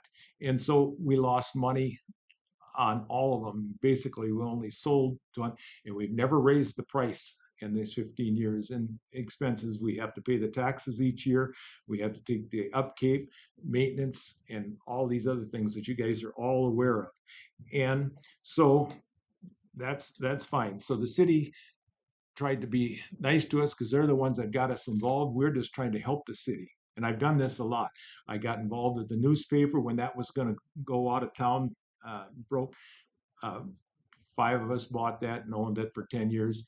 I did the same thing. I mean, the post office was in question. I bought the post office and fixed that up and put a new roof on it and everything else just to keep everybody, at the time they were kind of consolidating where the post office was going to be. I've done it a number of other times. I've moved 4 houses out trying to help. Haven't made anything on these here. And this year, 2025, evaluation notice. Haven't sold a house for $15,000 in the last 2 years, or a lot. We're on the wrong side of the tracks, the school, the hospital, the business district, the park, everything that people want to be connected to is on the other north side of the tracks. So we haven't sold a lot in 2 years. And we were selling them for $15,000. And the city then trying to help us a little bit, the mayor and city council helping us because they got us involved in this thing in the first place. And they gave a $5,000 check back the minute you complete your house. If you buy it for $15,000 some $100, and then you build a house, move a house, do any type of house, the city will give you $5,000 back. So the valuation is $10,000 some $100, and we haven't sold one at $10,000 some $100 in the last 2 years. Haven't sold them, not a one. Okay, so the valuation notice came, and we are upset like these other people about the property values have gone way up, and that's not encouraging people to build a home. We have very few homes built inside of Boston. In fact, there's very few. And they went lot number 3, 13,700 was what it is in 24. They went up to $36,100, 164% increase, $22,400 increase on a 13,700, 164%. That's what these fine people did to us. And when you ask them about it, first of all, when you start asking, the first 4 lots, 164% increase, Larry says, we got to get rid of these because that's facing a street. There's no plumbing, sewer, water, gas, and deal. And so if the city, which they've got it in the plans, if they do this here in the next year, the assessments will go up considerably. You guys all know that, what it costs to put sewer, water, and gas, and curb, and a street in. And so they go up. So Larry went to the city and tried to get them, guys, you want to buy these here? And no, we're not interested. And then we went to our accountant and said, can we give these lots to the city? Can we give them, because we're losing on this whole situation, give them to the city? And the accountant said, thinking we'd get some tax deduction or some type of deal. And the accountant said no, and what have you. So there's 13 lots out there. They average 94.3% increase. The first 4 on the street side, the rest are we developed and put the street, dead end street in there. They're a little less, but they went 94.3%. So anyhow, we then contacted Patty and Mark and said, this is absolutely horrible. In fact, I said it in front of the city council. I said, you can take your increase that you made, add them all up, divide it by 2, 50% discount, and I'll sell it to anybody in this room. And I said it in the city council with 20 people, the mayor and the city clerk and everybody else. I says, you can take the appraised value, 25 appraised value, and I'll sell them all for half of what you've appraised value to anybody. I'd be happy. Fact is, I'd be happy to take what we made, I'll take what we paid for the fairgrounds, what we put in road and sewer and water and electricity, and what we put into it. I'll take it out as it's even, and that's money that was invested 15, 20 years ago. So we've lost, I'm not expecting them to pay the taxes and all that. I think it's horrible. And then the Polk County appraiser deal, he says I asked him, first of all, he says, dear James and Larry, now we've gone around. He's, you could look at the definition of deer. I don't appreciate that. The appraiser for the city of Austin has reviewed your property details and has made a recommendation to change the value from $36,000 to $36,100 to $14,200. And in other words, he's doing us a favor, bringing him down $21,900. It kind of upset me. And I told him this in front of the city council. I said, he didn't apologize and say, gee, I think we made a mistake. All this fancy calculations from the state that these lots are worth more. There's only 2 parties in Foston that have lots for sale. The city developed some farmland, and we developed the fairlands. The city has got their lots at 20,900, 20,000 something, and 15,000 something. They're bigger lots. They're on the right side of the track, but they don't have sewer, water, and gas and all that kind of stuff. They'll pay the assessments, and they give 5,000 when you buy it, and then 5,000 when you build your house. So they give Ellsworth Danielson, just retired farmer, just bought a lot, 20,000. They gave him $10,000 back, and so, and several of the other lots. A former deputy sheriff, James Dewey, bought one, and several different people have bought them, but they got the rebates, from the city. So basically, the only lots they've sold is they've given $10,000 back. And this is published. It's not under the table. It's published in the newspaper. The city sends it out in their newsletter every week or every month, or whenever they send a newsletter out, once a month or once every other month. And Mark and Patty sat there and listened to them and said, this is what it is. And the mayor, in good standing, he said, we want people to come to Foston and build a house. And the idea is, come to Foston, build a house, and then you can, once you get it up and going, then you can, worry about paying the taxes on it. But to raise them these here, and then, they brought them down, and then they're telling me, because my home went up, the homeland that I went up, 163,000 last year and 194,000 this year.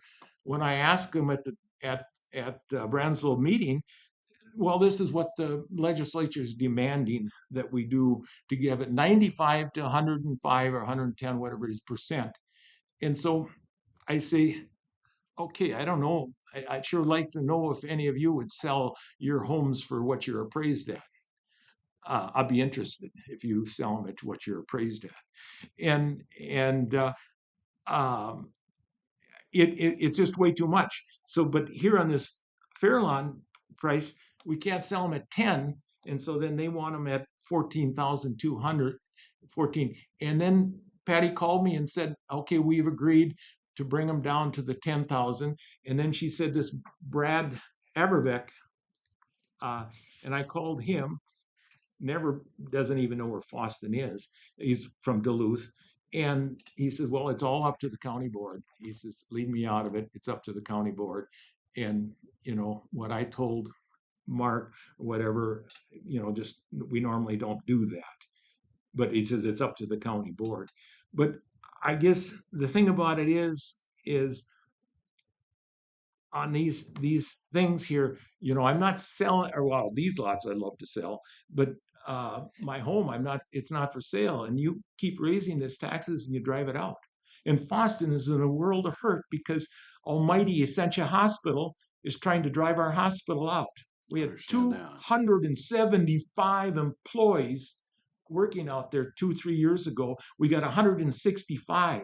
They've moved OB and everything to their Tri Lakes Hospital, to their Fargo Hospital, and they're trying to drive us out. And the thing is, we're trying to get people in here. We're trying to, because you lose your hospital, you lose your high school too. I mean, the school is these are good jobs, and 110 less jobs out there just because of. Pardon me? Well, it's an impact on a community. It's a small community, very big impact. And so what the county assessor is trying to raise all this property, it drives them out, drives people out. And I, who done well, worked hard, 70, 80 hours a week since 1975, my wife and I, and we have accumulated some money and we've invested our money, most of it, all of it, except for our lake home. We've invested it back into Foston, you know, with this, turning this in, building apartments. And if I would have known 3 years ago, before I got involved in this apartment project, if I would have known that they were going to come and jab the heck out of us in taxes, and the hospital was going to be destroyed by Essentia, and it's a crooked deal. It's a real crooked deal. Destroyed by Essentia, I would have taken my money, which most of the business people in town or farmers, whatever, sell their property and then they go to Florida or Arizona or someplace else and invest it in a home. And I would have been much smarter. And I think this slam by the county assessor doing this and then telling us they can't compare this to other lots, because you can't compare a lot in Foston to one in Minneapolis or Detroit Lakes or Brainerd. That's what they're doing, because if you looked in Foston, there's only two groups that are selling lots. The city, and they're selling them for 5 and 10 with their $10,000 rebate. And Jim and Larry, the city's giving a $5,000 rebate to us, so we're selling them for 15, knock off $10,000. And they thought they said, well, this is what the computer says. They argued this first. Patty did, well, this is what they're telling us that we have to do.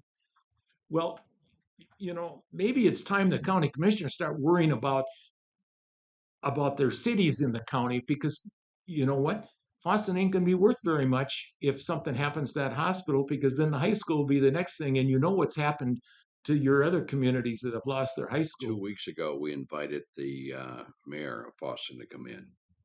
And we spend a considerable amount of time, the effort that him and others are going through to hopefully turn that around. I don't know if it's going to happen or not, but they certainly seem hopeful. Well, it's a real slam to people that are trying to build. I mean, 3 years ago, the hospital administrator came to us and said, what we need to get OB-RNs. And OB-RNs, what they have is they're young ladies and they got a baby. And so what we need is daycare and a reasonable living quarters. And so went to work. We got a state-of-the-art, top-of-the-line daycare, and now we get apartments. And I got all started in this, and then realizing that the interest level, because you lose 100, 110. These are good jobs in the hospital. Now I'm getting a little confused. Is your appeal regarding the lots in Foston or your home? I started out with the home to them, and I said that all this stuff is going up, and then they gave the reason that the state says that Understand that? the state says we have to get this thing up. And then when I take, then I accept it. Lake home? Is that? No. This is a home in Boston? Not in Boston, a mile north of Boston. Okay. That we built in 1980. And so as a result, they gave us this here. And so we accepted that. They went up and down a few thousand on different lots.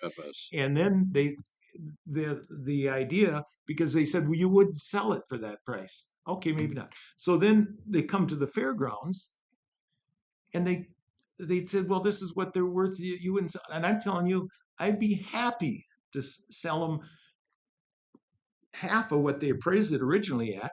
And I would be happy to sell them at what the appraisal is now after they've come down. And that's 10,000 now? Well, it's or what is it? They brought it down to 14,000 too. Okay. Depends on the lot. And then the city will give you five off of that, but I would sell them happily at 10 right now just to get out of it, because it's been a horrible deal. So you can't assess property for more than what anybody would give you for it. And it's supposed to be 110, and they're 150% tax. Well, if you take the 33,000 or 36,000, it's not even logistically. I mean, it's not there. It's a poor job, and they're trying to drive people out of Boston. We need people to come to Boston. We need to fight the battle to keep the hospital, to keep it alive. We're driving people out of Minnesota, and I told them, and going on, but I've got a grandson that bought a home in South Dakota. His employer, he was in Minneapolis, and his employer showed him, they wanted him to transfer to Sioux Falls, and his employer showed him right on the detail slip the pay increase by not paying state income tax. So he bought a beautiful home, and that home's property taxes, I've got it because I looked at, and we moved from Sioux Falls basically to Boston, and my employer moved me from St. Cloud to Sioux Falls. And Sioux Falls is growing, and it's beautiful. It is. It's a beautiful, beautiful community. I got another grandson that owned one in Moorhead, and I think we all understand what South Dakota is. He moved it to Fargo. We should really Let's try to stay focused on here. Well, I'm just saying we're over our 10-minute. We understand. You're driving people out. You made the point. And I've invested money trying to do it, and you're driving people out of the state, and the tax assessor coming with, I mean, if I can't sell them at $10,000 and they value them at $36,000, I mean, that's not even close. That's a horrible job. It's a horrible job. A 10,000, I'll sell them all to you for 10, and they value them at 36. Any other questions? We kind of wrap up things. I think an understanding of where you're coming from. Question: you had mentioned some of the lots, I'm assuming around the cul-de-sac, you put sewer, water, and they're Paved them and curb and gutter. Yeah. And there's no specials on those. We paid for them ourselves. Okay, back in when we bought the land. Okay.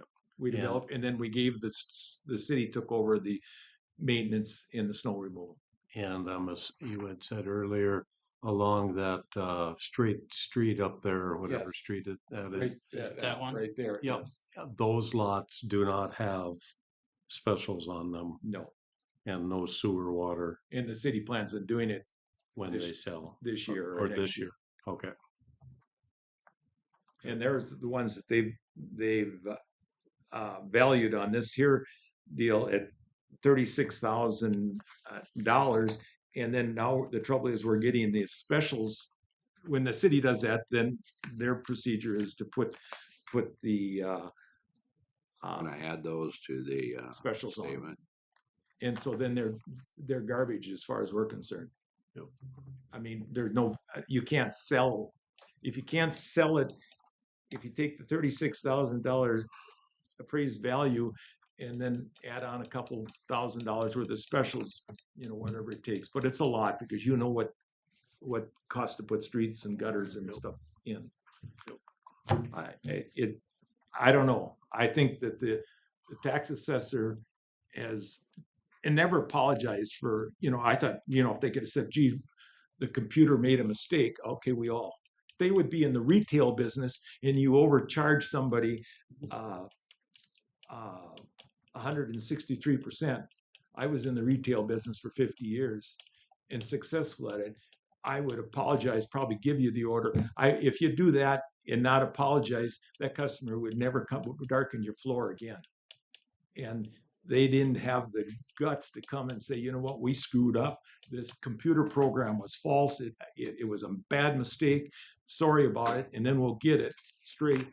And then she calls me up last night after we had plans for tonight and said, I'm sorry, we were going to give you that $10,000 on the lots. I'm sorry, we can't do that. I say, I have plans for tomorrow night. Well, if you don't come tomorrow night, you're out. And it changed it. I took her word and I accepted all the other taxes because, give a little here and get a little there. And I accepted all the other land that we have, the increases, tremendous increases and stuff. And, when you're just like a couple of these people here before me, I'm 72 years, my wife's 72 years old. When you're making an income, you can play the game. But when you're not making an income and they come and jab you like this, and when we're trying to help people, help the city to build it in, just like we're donating to fight this essential business. We're pretty proud of Foston. I mean, it's a nice community, doing things right. And I'll tell you another thing. Jimmy Offerdahl, our mayor, he was my competitor, a fierce good competitor. They were the prominent store in town when I came there. Did not know that. Clarence Offerdahl, his dad built the Hart store. We still have others too. 50. Pardon? We still have other appeals as well. Like 50 years. I'm sorry. You have to go on. And I support him 100% on this here, and he is 100% right. Hope he goes for it. And he's trying, and he's getting criticized by Essentia. Oh, of course. Of course. Dirty business that shouldn't even be called. I know. Thank you. By the way, I appreciate the fact that you have that Minnesota flag. I've got the exact same flag hanging on my end of my driveway at the lake, and I am. I kind of like it myself. Good. Keep it. Thank you. Ricky and Michelle. I see my house. Oh, wait, you know who I am. Okay, 2 minutes. Sorry then. I'm not going to give you my life story because you probably Hold you up there. know it. Okay, there's 30 seconds. Yep. Top that one. Yeah, no, I don't know that I can. So this is the only parcel that we own. I had sort of a brief synopsis and some mathematical things that I did. You can see in 2023, our value was 356.3. In 2024, it was 447.7. That was a 91.4 increase. It had a small, I want to say $17,000 of new construction in that 91.4. And then this year, for the 2025 payable taxes, we went to 664.9. It was a 217.2 increase. We did have Mel come out because we were pretty flabbergasted by the increase. She corrected the grade of the house. As you can see, it's a mobile home. Same sort of discussion as the first gentleman had, as all the mobile homes were targeted this year. And then she adjusted the finish on our shop. So in 2 years, we've gone from 356.3 to 641.3. That does include a small 20 by 20 building, which I believe has a little over $20,000 worth of value, but it's roughly an 80% increase in our value. So when I always ask the whys, and I'm sure they're super excited to see my caller ID show up. There was adjustments to the tillable land, and I think this is over the course of the 2-year period. The non-tillable land, the wasteland, they adjusted the cost manual on the mobile homes and the cost manual on the ag buildings. So we were affected by all of these, lucky us.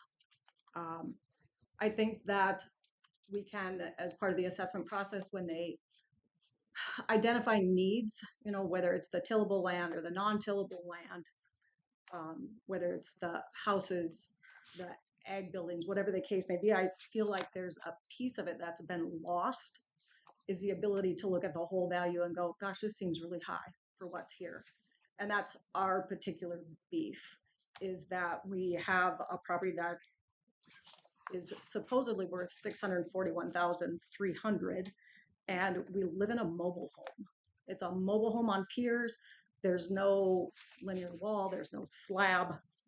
Yep, we have 3 outbuildings, and we have poor quality till. And back to our mobile home, we don't have taped and textured walls. We have a 412 pitch roof. We do not have real cabinets, real wood cabinets. If you've ever lived in a mobile home, they're super special. They depreciate much faster than a regular home. I looked it up. Say they depreciate about 5% a year from their initial cost. Our tillable land is a different discussion. We have very poor quality till. It's very sandy. The people that farm our land, we have about 90 acres of till, have had to institute they plant a cover crop, and they have a no-till methodology because they're trying to preserve the topsoil because it's so fine and sandy. So we're hoping that you will see the error in looking at the pictures and some of my math, that we're not worth $641,000. The second page of the packet I gave you is the mobile home sales. In fact, the first person referenced that City of McIntosh sale. What I found interesting about these sales, without going in depth into them, was the Maple Lake sale was at 97% for a mobile home, and I believe that's accurate because all the work has been done to the land in the land on the lakes. They've made considerable efforts, where the other 4 probably haven't had that level of work done to them. I believe the values in the building site, not the mobile homes. So that is my point there. I just gave you a copy of the map that Mel provided to me, showing the 40% increase for Weir and Grove Park Tilden. The average, she sent me this map that has the average till. The average till for our township is 2617. We're at 3183, I believe we're at. So we're considerably higher than the average, and we have probably one of the poorest quality of soil. The fourth or fifth page, this one right here, this was a spreadsheet that she sent me that had the sales for Grove Park Tilden. The part that's sort of concerning to me is there was only 2 sales for the sales period for Grove Park Tilden, and I understand that they look at a larger region, but it's alarming when you see it happen to your value, a 40% increase on the tillable land. And I understand that, you know, they currently don't use CPI, crop productivity index, but I utilized it as a tool to show you the difference between us and the sales. So the portion in yellow on this spreadsheet is what I added, where I did some research and picked out the CPI on all of the sales. So the most 2 current sales have a crop productivity index of 54, and one of them has where the largest section of land is 90 and some of it was 80. We are at 50, and a chunk of it is also at 33. We have very sandy soil, very sandy soil. I did check some of our neighbors around us. That's number 6 on the issue part. They are all have CPI higher than us, and it's so interesting. Two of the pieces are irrigated there. We have a 3 pivot irrigation system across the road from us.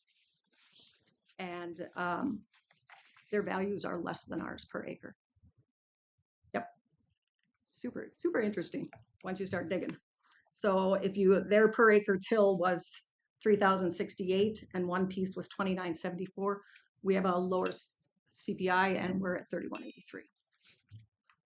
So my third issue is we got this letter from the assessor's office indicating that we were eligible for 30 acres of wetland acres to be exempt.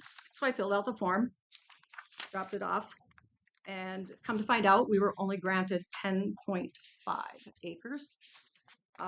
The explanation I received was that the actual, we call it a lake, it's actually not a lake. I spoke with Stephanie Clam this morning, the DNR area hydrologist. It is a protected wetland. It's not deep enough to be a lake because it's not deeper than 15 feet. So one of the things I'm asking for is that the 30 acres of wetland that we have be considered exempt. So on this letter, it did reference a statute. So I looked it up and I attached it for you, and it gave the definition of wetlands. So I was told that because DNR considers it a public wetland, that it's not eligible, but there is no exclusion for that. It doesn't say that on the definition provided in the statute that was provided. So there's 3 things that we are really looking for in our valuation today, and I really appreciate your time. I have to admit, I'd much rather sit anywhere in this room than here. It's much more enjoyable than sitting here. But here we are. So what we are asking is that our per tillable acre be reduced to 2617, which is the average for the township. And I'm noting that we are less than average in quality. I am asking that our exempt wetland acres be increased to the 30 that are there. And I would really like to see until mobile homes can be examined a little bit further, a 20% obsolescence on the value of our mobile home. One thing that you asked, one of the other gentlemen, you asked about his rent. We're getting 60, and that includes my husband's services for running equipment and the use of our equipment in that $60 an acre. So I thought that was interesting. And the reason I asked was just a return on investment, which industry, Absolutely. Yep, makes sense. 2 to 3% return on value. Yep. So if I could, you've got what total 195 acres. You said there was 90 tillable. There's 90 till. That leaves 100 minus the 30 of wetlands. Yep, we have some non-tillable. We have some woods. We have some scrub land. Okay, so the balance. Yeah, the balance. I suppose our building sites maybe 10, and the rest is just non-tillable.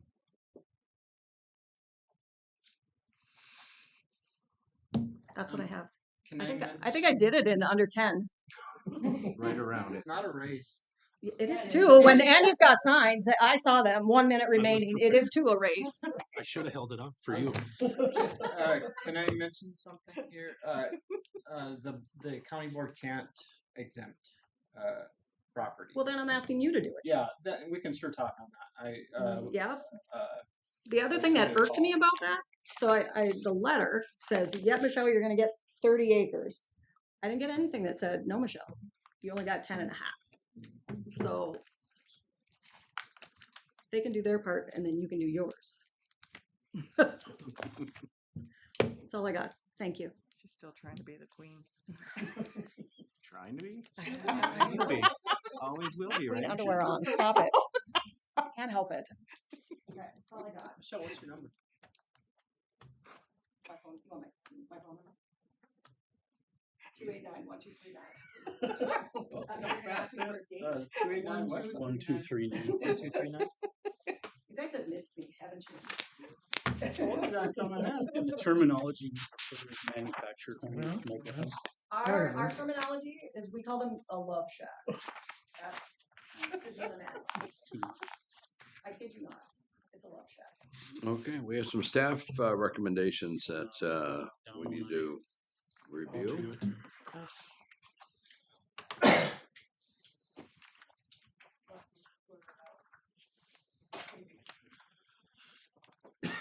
So the first two I'm bringing to you were in Bigland Township. Chris Egland, he came to the board, and the board wanted me to do a little more research on under 20 acre or under 30 acre parcels. If Chris figured that they sold different. After researching, I didn't find anything that showed that they sold less, that they sold more. But I did find on this, well, both of them, but the first one here, I just reviewed the surrounding parcels and I adjusted the land due to lower quality of the parcel. So I'm recommending the first one go from 187,700 to 164,300. How many acres? Oh, I don't remember that off the top of my head. I thought you were going to ask me what it was per acre amount, as I wouldn't remember that either. On that particular parcel, there's a total deeded acres of 26.97. 22 of those are tillable. How many tillable? 22. 22.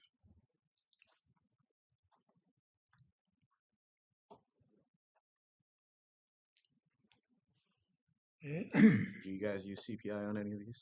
I did review the CPI of the stuff surrounding it and itself, and the blended of the parcel was quite a bit lower than the stuff, especially to the. That's a tool we use too. Yeah. Yes. And on both parcels, there was a bit of a slope that he was talking about. I used our LiDAR on GIS to find it.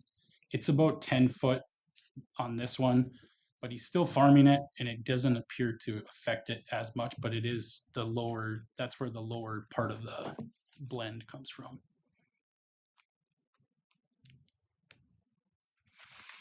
And I did present these obviously to him. He thought it could be less or more, or I should have taken off more, but he seemed satisfied with the change. Okay, let's go on to So the next number one. 2, Mark. Do you want to scroll that Better down? take action on these individually, or does that come at the end? I believe typically you've acted on them at the end. I think so too. At the same time that you're acting So on them. make good notes. Second one. So this is the same situation. There is a creek that runs through this one.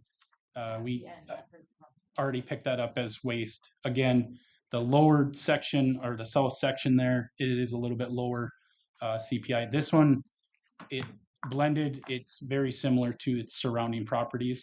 I did lower it a bit because the slope on this one on the north side of the creek is a little bit more than the 10 feet. This one I'm recommending going from 230,100 to 216,400. Again, he's acceptable with that. As much as he could be. I mean, That could be more, but it always could be more, but I understand. Any other questions on this one? Nope. Okay, number 3, Hanson's. this one, this is Langtos. They inherited this land from their grandmother. What's this, the second one that they have 2 requests? Which one? The first person is the Eglin had 2. The correct? first 2 were Eglins. The third one is Langto. All right, sorry about that. No, that's fine. They also came to the Crookston Township Board. They just inherited this from their grandmother who passed away. They came to the meeting not really knowing much of anything. They were very, very questionable, and it was great to see. The board decided to no vote it so that I could go and take a look at the house. There was some issues with the house in the basement. The south wall had some major cracking in it. They just replaced a septic system. Their big concern was on you can see the land there in the picture. There's a kind of on the middle south side. That land eroded away into the river. It's about 17 or 18 acres. They do have CRP on everything else, but the land we had already adjusted for the loss of land, and really it's just not useful there. So the big change came from the adjustment of condition of the house. I adjusted the condition down and then added the obsolescence for the basement cracking and shifting.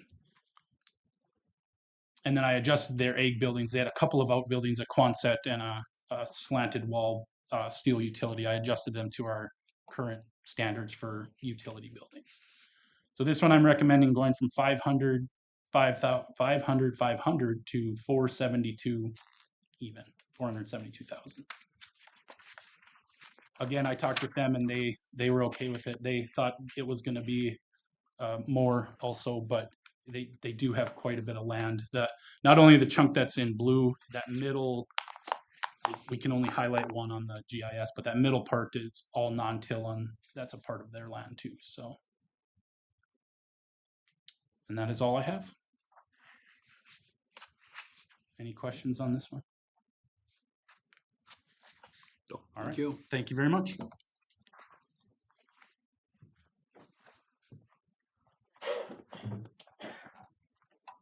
Hello.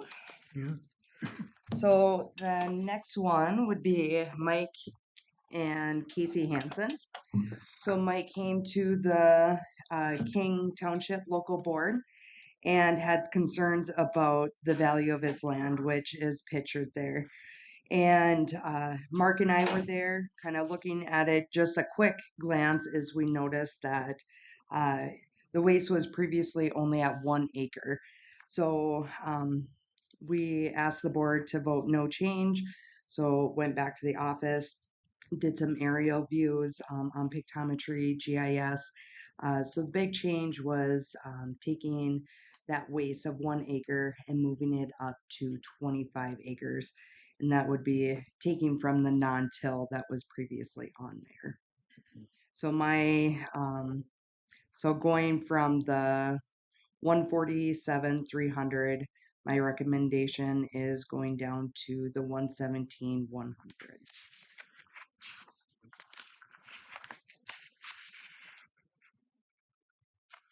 Any questions on that? Would that number be in dispute at all? Are they acceptable? I did talk to Mike and he was good with the value change. How many acres was that again you're taking? I ended up taking 24 acres from that non-till to go to the waste to get that 25. I just want it for my minutes. Yep. Okay, pet notes.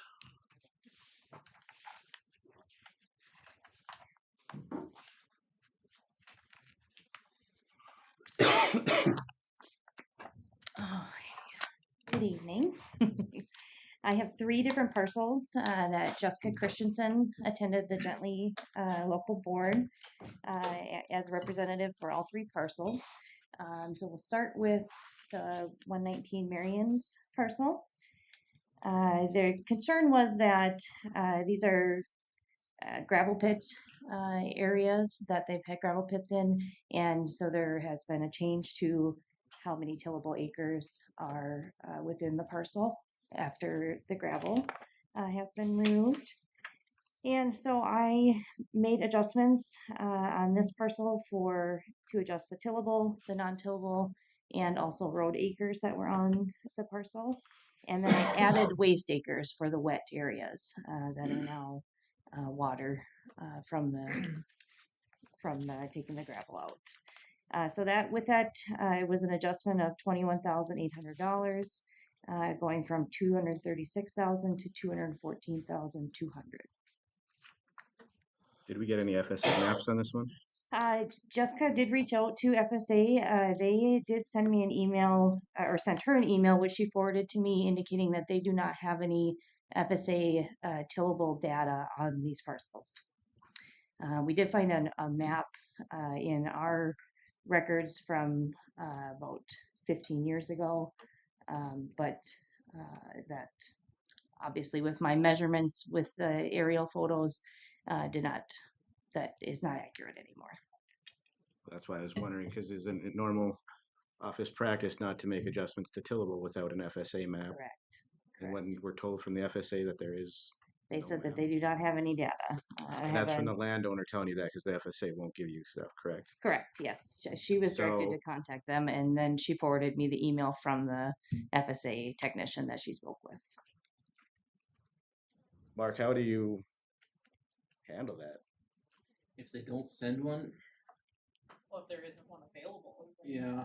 Right. Yeah, That's and what I mean. Like, I did consult with Mark about that, Yeah, and we kind of. the only way to do it is because the old map, well, you can see where the pond is now.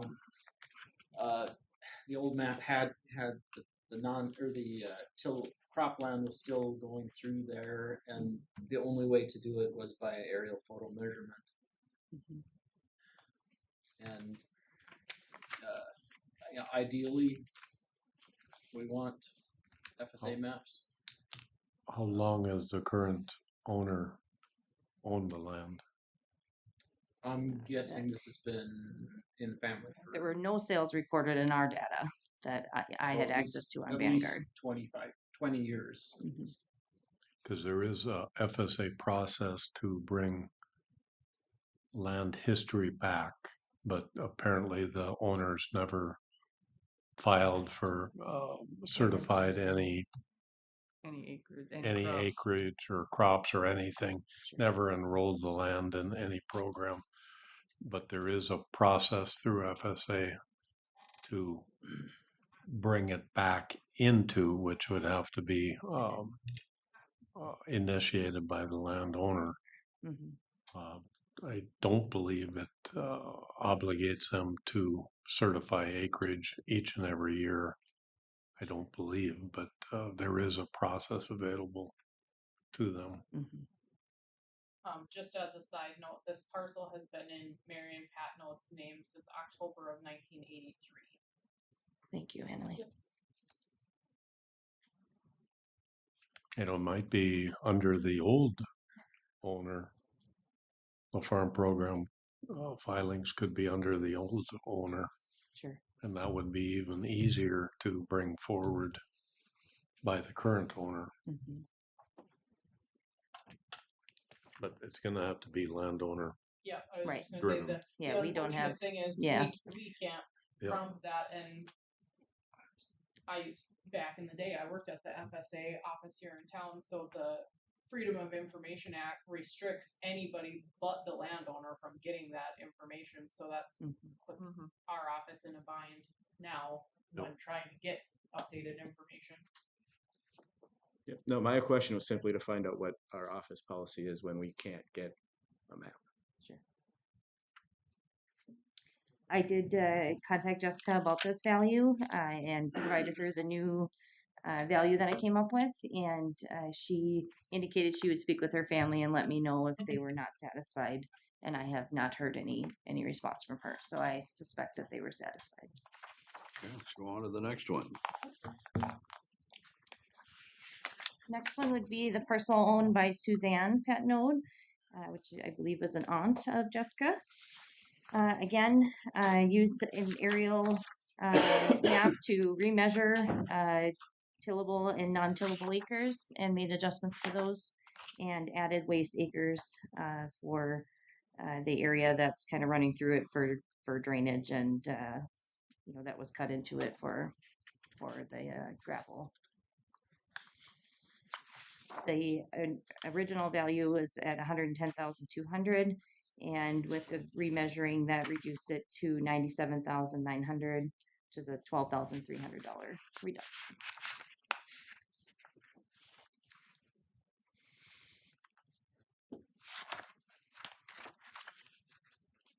Any questions?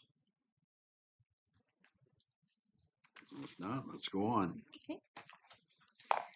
The last parcel for the Patnode family is a parcel owned by several of the siblings, and again, used aerial imagery. These are all 2022 aerial imagery that we used that I used to remeasure.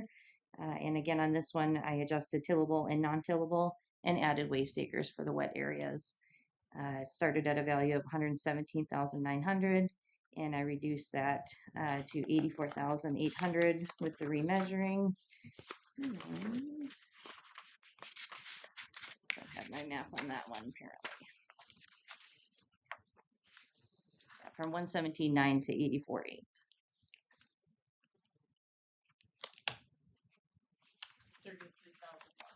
Thank you.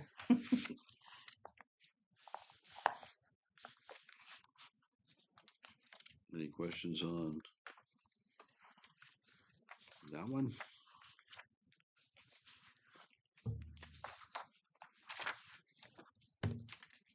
Okay, move on to Benoit's. Yeah.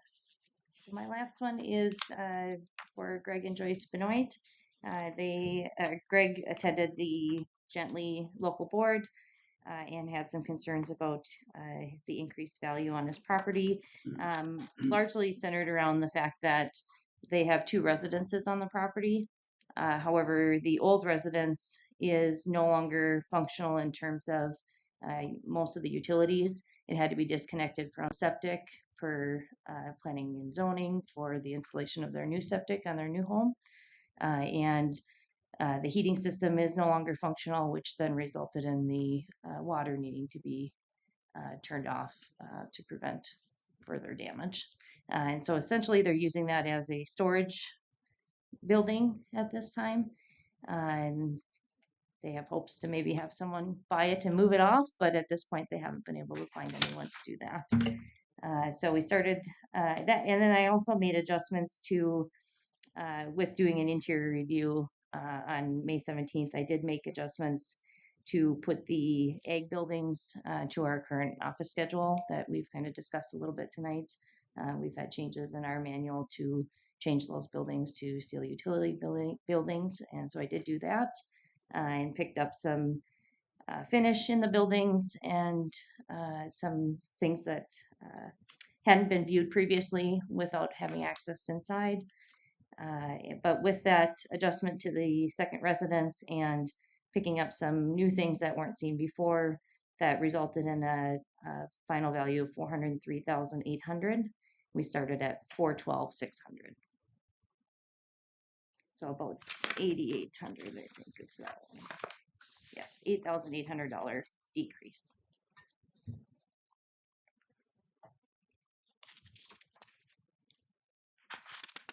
They were okay.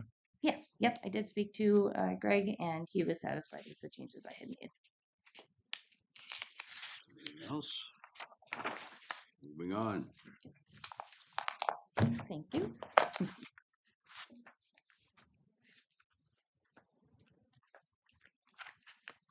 Hello. Oh, so I have quite a few here.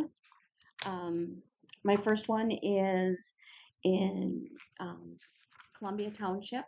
Stephen Zimmerman. He came to Columbia and they did vote no change, so I could do some review. There'd never been an interior review on this parcel. We went out and reviewed the parcel. I did not make any grade or condition changes at that time. They have done some interior work to the manufactured home as far as doing some more trim work. They've taken out a wall, did some work for a different guest room or something. So we felt that value was okay.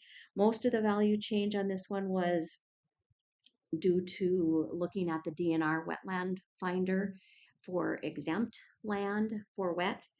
And so most of it changed from woods to waste or wet. They have quite a bit of low area back behind the second picture there. You can see it's a lot of low area. So that's where the change went. The value to begin with was 488,700. with the adjustments I made, we brought it down to 300, and I have spoke with him and they were okay with this.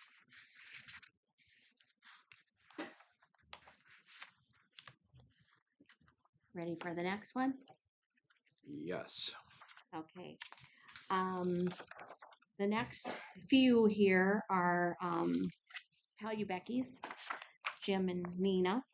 And basically they came to the Rosebud Township concerned about their values on their acreage. These are all land that they own, but this is not where they live. These parcels are not where they live.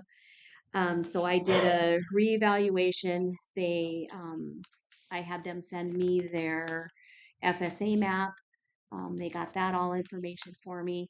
I also looked at that DNR wetland finder map and made some changements to some of the wet areas on there also. So the prior assessed value was 479,000, and after review, I'm changing it down to that 425,300. And I did talk to Jim at that time, and he was okay with that. The next one is again Nina's and Jim's land. This one actually went up, and they again sent me their FSA map. I reviewed the FSA map, also looked at our other tools that we use, pictometry, GIS. And from that review, I noticed that there is a hunting cabin, and I believe that little other shack is possibly an outhouse. There is no access to this property. And so after looking at the overhead maps and doing my changes and talking with Jim, it is a hunting cabin. So picking that hunting cabin up and the site value and all that was previously omitted did increase this value. It was at 219,700, and I increased it to 236,000, and he was fine with that. I called him on that one. I called all of them. Primarily the building site is what? Basically the building, the building and the building site. They did have, on all of these, they do have some wetland exempt acreage that was also changed. Yeah. So, the next one then is also Becky's, and they had questioned once again their land.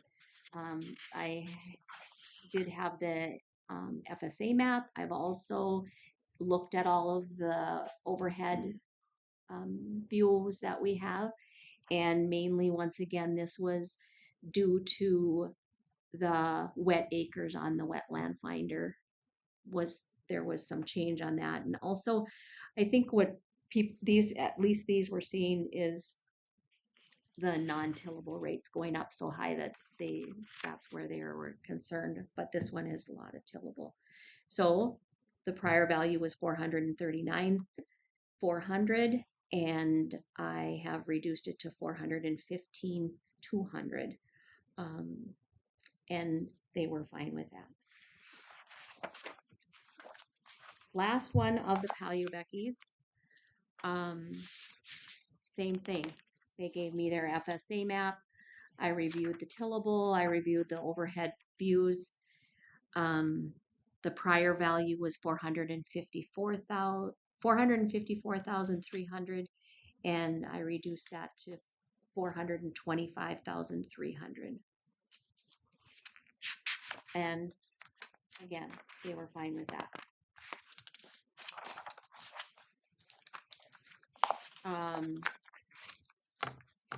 Okay. The next one is Michael and Amy from Foston. He is on the board of Foston, and through visitation and stuff, he decided that he wanted me to take a look at his place because nobody had ever been inside. and we had a full basement picked up on his home. And after the interior review and going downstairs, they have two walls up that don't even really, they're just studded. They don't have sheetrock on them. The ceiling is not finished. Nothing down there is really finished. So removed the finish downstairs, and I adjusted the condition of the home itself from the interior review. I did adjust some of the descriptors in plumbing. There was one bathroom, I believe, that was not picked up downstairs, that it really wasn't a bathroom, but there was a toilet and a sink down there. So I picked up those things.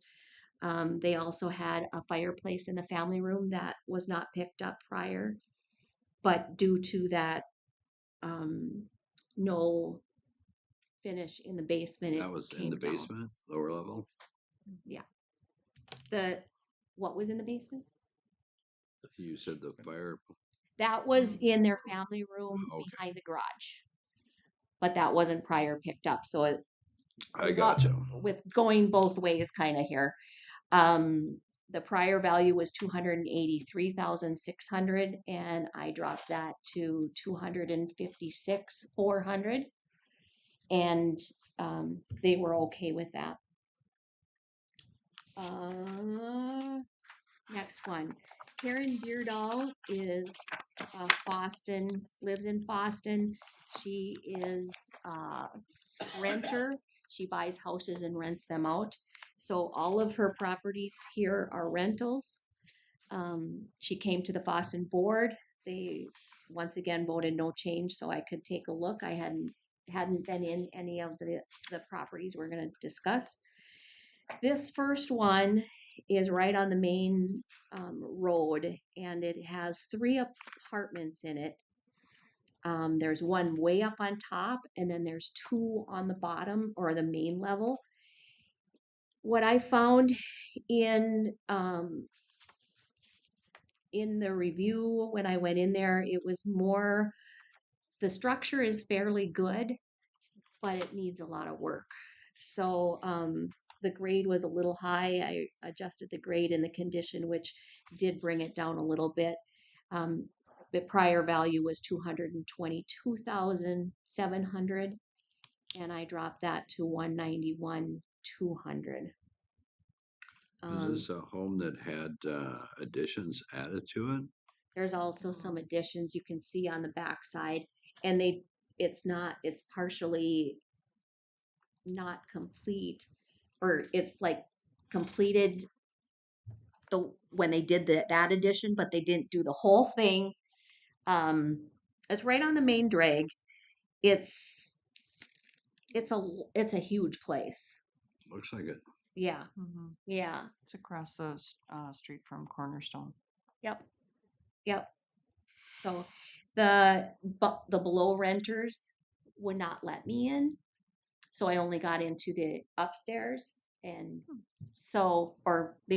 they told Karen that wasn't able to get them to let me in, I guess. So I didn't adjust it maybe as much as I maybe could have, but I did what I could with what I saw. Yeah, can't see it. Yep. So the next place Any other is, questions on that one? Make sure we're not missing anything. Okay. okay. The next place is Karen's. We'll go through all of Karen's. I gotta make sure this one is the next one listed. It's on the big screen. Yes. Okay. This one, I also nobody had ever been in. We went in there and did an interior review.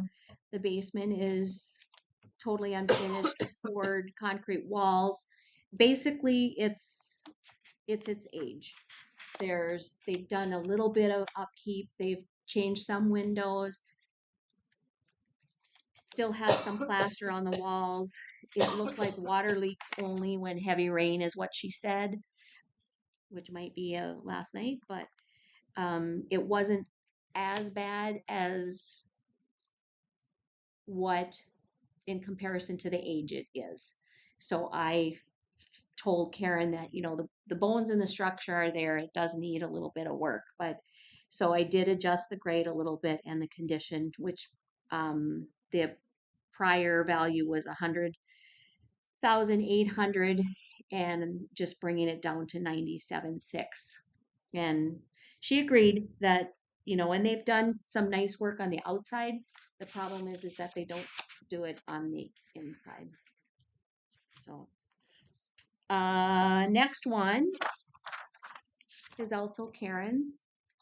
This house she bought, she said, for her son, and it is, we didn't even hardly dare walk in there. The floor is like the old wood and creaks and very giving. The bathroom area was all ripped apart. There was a big hole in the floor. It really has salvageable value only. There's not much there.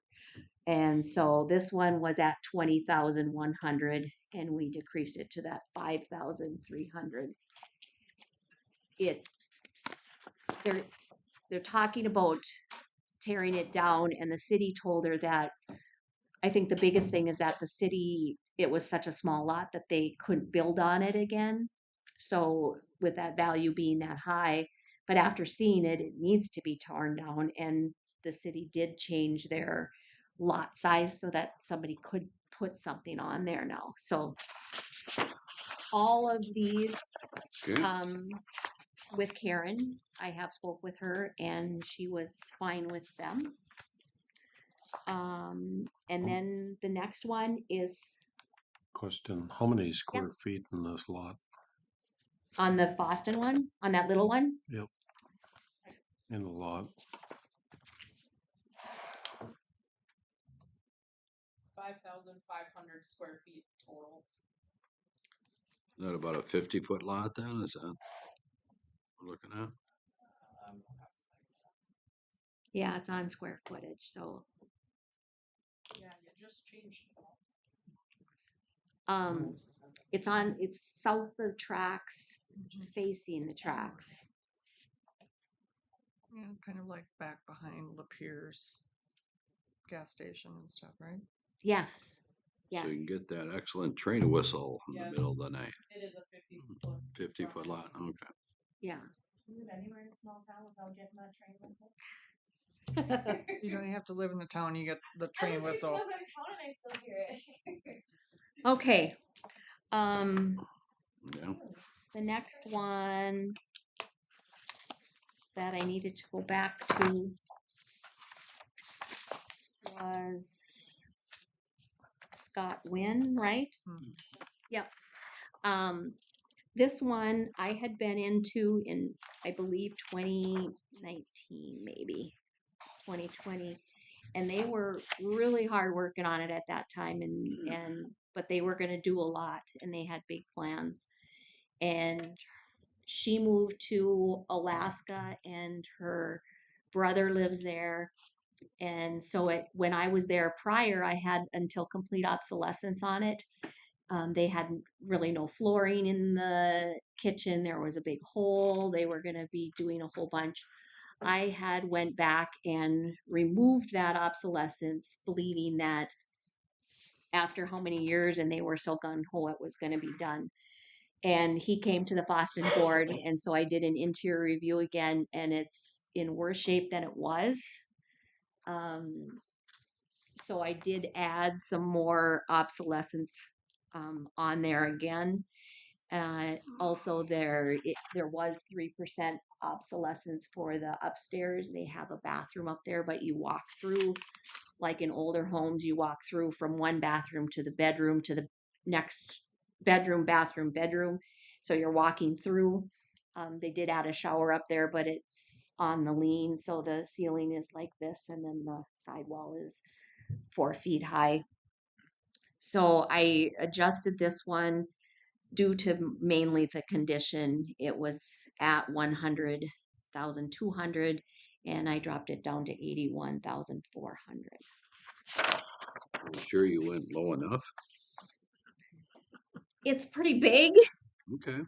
It's pretty big, and So SWAT size there, just the size is there. I called him and he was okay with it. okay.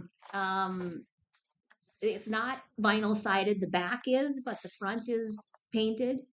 So there's some of that too. I could have maybe, but he was okay with what I had done. So But it's kind of a deep home. Kind of, it's a little misleading there, isn't it? yeah, yeah, yep. Okay. It's long and narrow. They added onto the back.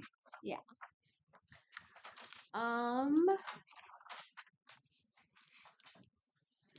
Kelly Vicon called or came to the Foston board. He was there for his mother. She lives in this mobile home and manufactured home. He is the gentleman who owns the manufactured home park on the Highway 2 there, where you can buy homes there, manufactured homes or anything. And he felt, he was upset because he thought the value was too high. Nobody had ever been in it. And so we went and looked, and it was kind of in poor shape, but not really. But it didn't have the sheetrock. It's the pressed wood. It's got pressed wood around the doors, but and then they put vinyl laminate paper on top of the pressed wood to make it look like wood. So yeah, and so it was a lower quality mobile home when she bought it, or when he bought it for her. So we looked at all that. We adjusted the plumbing because there was an extra bathroom, but mainly we adjusted that grade. So it was valued at 134,900 and adjusted it down to 109,200. And he was okay with that when I called him. He said that value was more accurate to what it was worth with the land. And that's it. I'm done. Have we concluded all our appeals? So I would suggest we take a 10-minute break and reconvene. Want to put GPS locators on all No. The doors are now locked.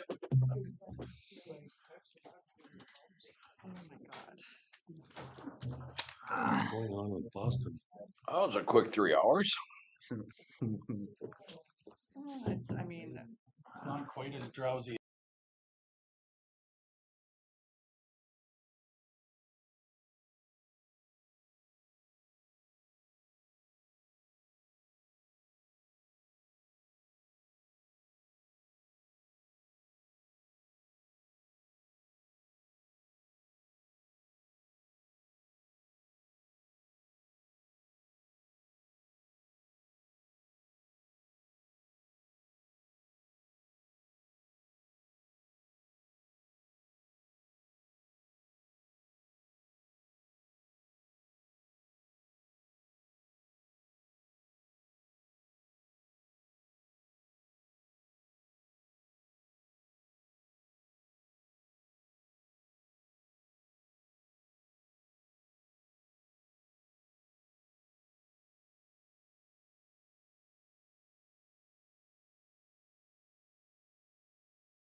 Well, we have some decisions to make and we can go two directions.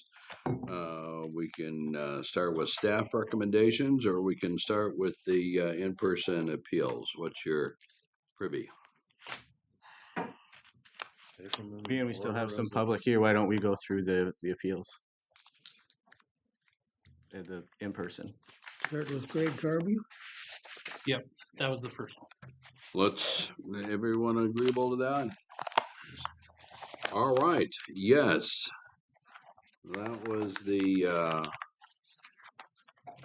Greg Carby. home that had some comparable rates and the value had really bounced around a lot in a couple of years, is that right?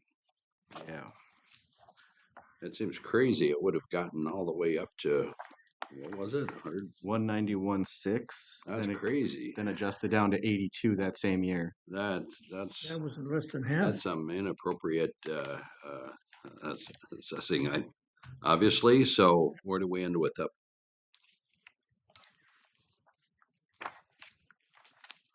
Mark, do you have what reason Amber had for it being adjusted at $100,000? Okay, so this was for 2023. Her note.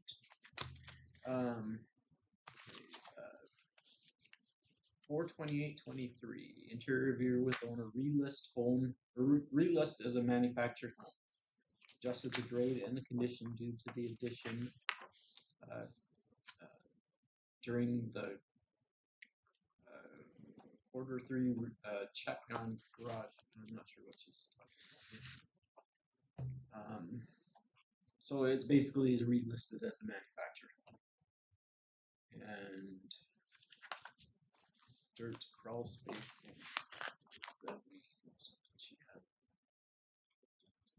But so the manual increase then just on this because it got changed to a manufactured home was increasing it up to along with the local adjustment up 65%. Yeah, it seems extreme. For you talking about this year? Yeah. Yeah, that's what I was. A $54,000 manual plus sales adjustment increase. Yeah. On a manufactured home seems. Like all the manufactured homes essentially did that because of that manual. So across the county, manufactured homes almost doubled because of that cost increase that was due to that. But Do we had a lot actually of show that that's an accurate manual? What's that? Do we show that it's an accurate manual adjustment? You know, we've found some other errors in the manual with the manual adjustments, the east side stuff. You know, those were adjustments you guys said you made, and that needed to be relooked at. Do the manufactured homes fall into that category? We always have to relook at everything. But yeah, that's one. Well, I'm just saying this one seems the manufactured homes seem out of line with everything else if they're jumping that much, doesn't it? Yes. Yeah, the I will say on this one here, the sale on it was there was a sale in 2017 for $117,500. And that's what Mr. Carver purchased it for. So we're at 136 now. But we also said it was 82 last year. Yeah, that's the problem. So that's what I'm getting at is where are we missing something? Yeah. Is it the manual change or were we messed up the year before? I think it was the year before on what happened. Because I don't think most of them went down like that. No, that's. Well, she relisted. We haven't seen a lot of manufactured homes be selling for much higher. So when we saw like the manual increase coming, I feel like as the assessment staff, we kind of went, "Yeah, this is due manufactured." Do we have that data? Like that, I I'm not. believe they're talking that it's the cost manual increase for. That's what I'm talking about as well. I provided you a spreadsheet that has 5 manufactured sales. I believe this is the one that I had sent to Michelle. Yeah, I mean that's. So these are just, is this the one I sent to Michelle? So these were the sale dates. So these are the market values, and then this was the dwelling value. and then the current what the dwelling values have been up to, and then the ratios at the time of sale. So those are just what I had grabbed. If you guys want to look at that. Okay, so So first showing one, dwelling value went down, second one up, up, up. right, and so you can see all the ratios from then. How they were Mhm. all, I mean, they're obviously all over the place because manufactured homes are all over the place too. Mhm. So you can see that's just kind of what we found calling those dates. So that's what I had sent earlier. If you guys, you can have that. That was just So, mine to give to you guys. like I said, so. but that's why I was asking if Yeah, the no, manual 100%. has been looked at.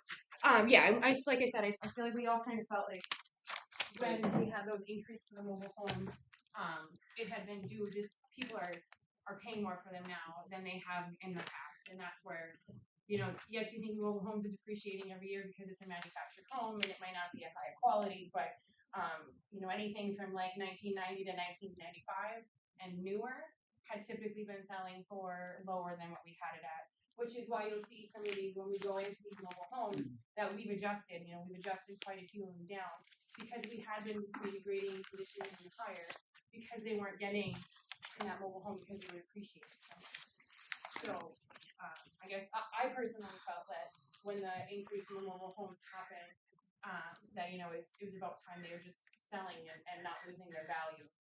Especially those newer ones. You know, if you have them from like the 70s or 80s, you know, they're probably not going to be as high. But once those standards got higher, I feel like they've been selling higher.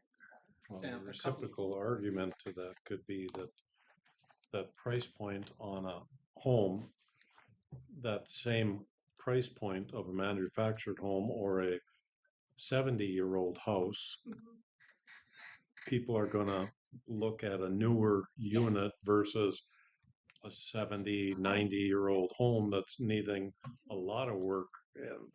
And I realize you don't deal with purchase prices. It's so based on all sales activities, but Yeah, and it seems like since the pandemic and things have gone up, perhaps people are simply just, you know, the mobile home is an option for a younger or a less experienced home buyer that don't have $250,000, $300,000 to get your standard one, you know, single family home anymore. So One thing when the manual update happened, Vanguard did say that the manufactured homes were going to go up significantly. So when we saw that, we thought, okay, I guess they really did. Another thing I want to point out, Michelle mentioned the depreciation going 5%. That's, to me, that's the place where I need to look more closely on and perhaps alter our depreciation tables going forward on it. If that is I'm not. Michelle's got the data there. I'd be interested to see that too. So if we need to up that depreciation, we'll certainly look at that.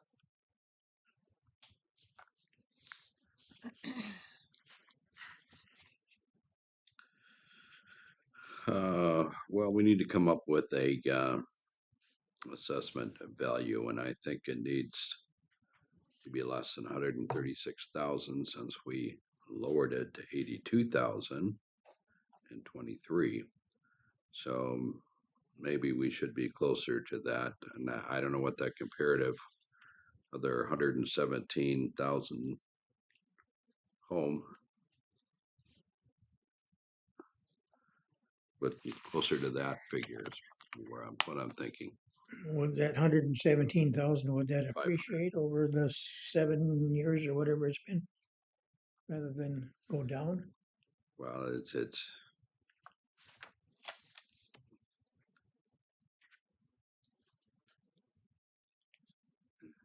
it should be comparative to this sale of 2023. So looking at that, here are the assessments. What's this house look like? Is it better than that? The one that he provided? Right. Yeah, You looked at it's about 300 square feet bigger and it's a year newer. So it is a very good comparable. And that one sold for I believe it was like 126, 128.5. 128.5, and I believe we're on for 102,000, something like that. That was bigger, nicer, sold for 128. No, this house is bigger and a year The newer. one they've got. Yes, one that Carver's had. Okay. Yeah. So you're thinking maybe around 100 and what?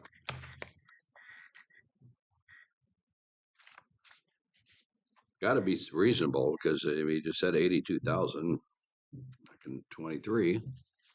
But then the previous year it was what? It was some astronomical. 158. That seemed high.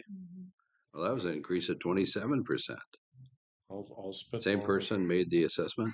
I'll throw it out at take it back to pre-pandemic time when the housing market kind of went wild, and put this at 118. Okay, is that you making that as a motion? Yes. I'll second to get some discussion. What do you want to do? Call the question. All those in favor of the 118,000, say aye. Aye. Those opposed? Motion carried. Let's move on to the next one. Danelle's, right?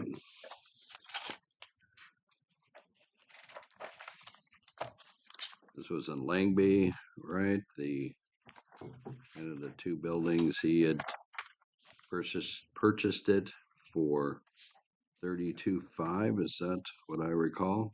Yeah. Recorded. 3 parcel sale in October of 2023 for $32,500. And you ended up with the 36.6. That's not a big difference. That's just for one this parcel. one. Just for the one. The other second parcel on the next page is that they have it at 3,600. 3,600. So you're looking at what, 40,200? Okay. And how about the third parcel? What's that? The third one we can't look at anyway.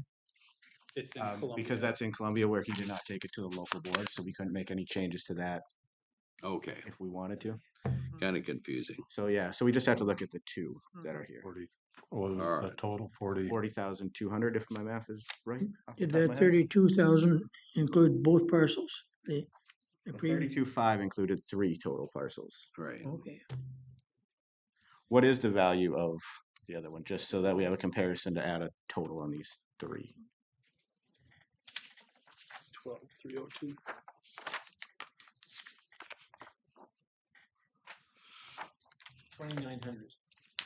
$2,900.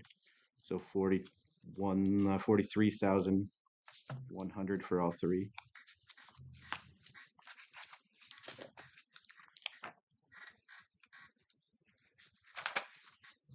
During his conversation, he mentioned a neighbor and a property that was same square footage, approximately. And he was being assessed 30,000. He mentioned a different sale. Or was it? Yeah, a sale. Okay. Valued at 28. Yeah. Was that accurate? Do we know if that's accurate, that there was a sale around there for that? I didn't hear what name he said. Yeah, he said it real quick. He said a last name. He said Maruska. Oh yeah. That's right. And then how about the wetlands? Does he have, is that accounted for him? Don't think so.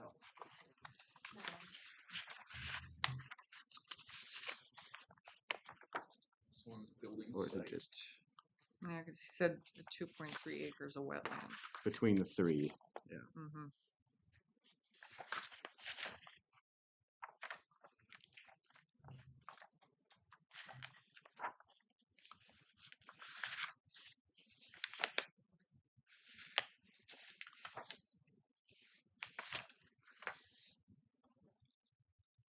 What was the adjustment at the open book or before the open book?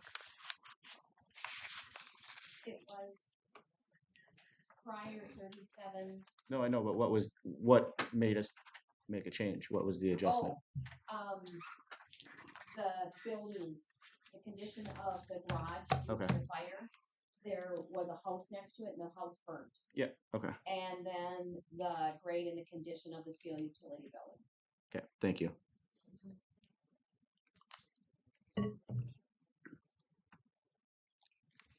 Yeah, we don't have any wetlands or waste on it. It's all building site and there's some front foot on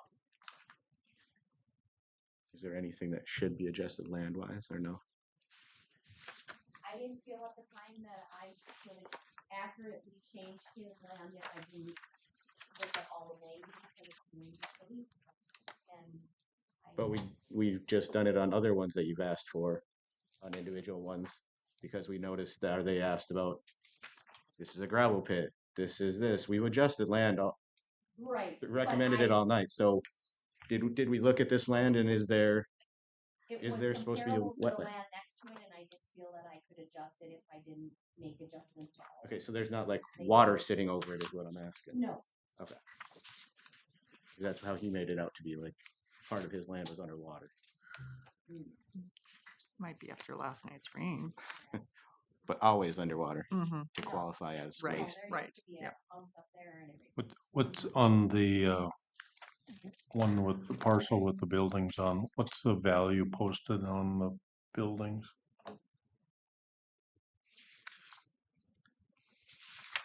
$9,900. 9,900. Yep.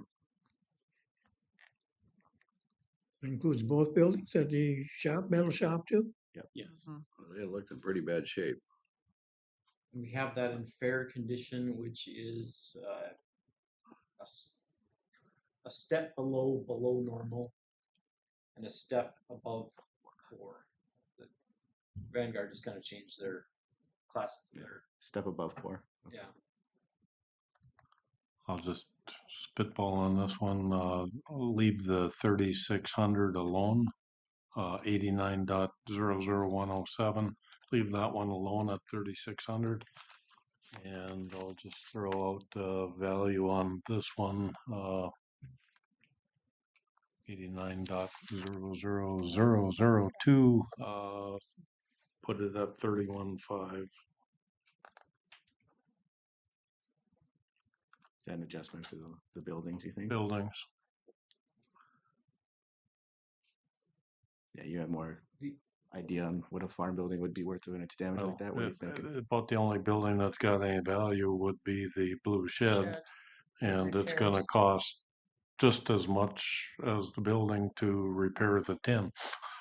The blue shed value is $1,900, and the garage that's on there is where most of the value. It's the rest of the value there. Oh, that'd be 8,000 on that garage. Well, okay. There's some other yard structures too. Oh, okay. Well, it does have a full floor in $700. it. So the garage we have again in fair condition. The other sale that he was referencing sold on April 17th of 2024, sale price of $30,000. Let me grab the acreage. Looks like it hasn't been marked yet. That's right. I'll second Mark's motion. Okay, any discussion? If not, all those in favor say aye. Aye. What was the number on that one? 31.5. Yep.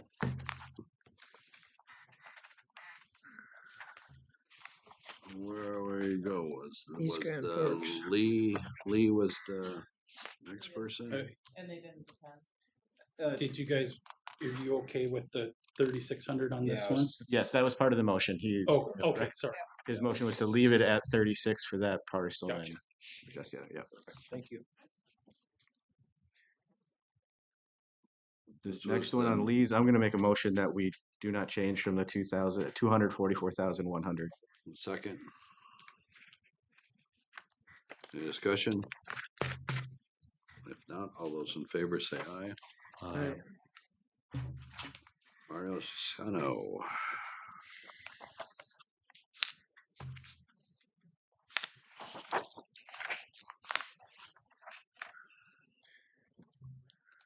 One thing I'd like to say on this one is we have had a sale this year on a very similar property for 1.5 million. 1.56 million.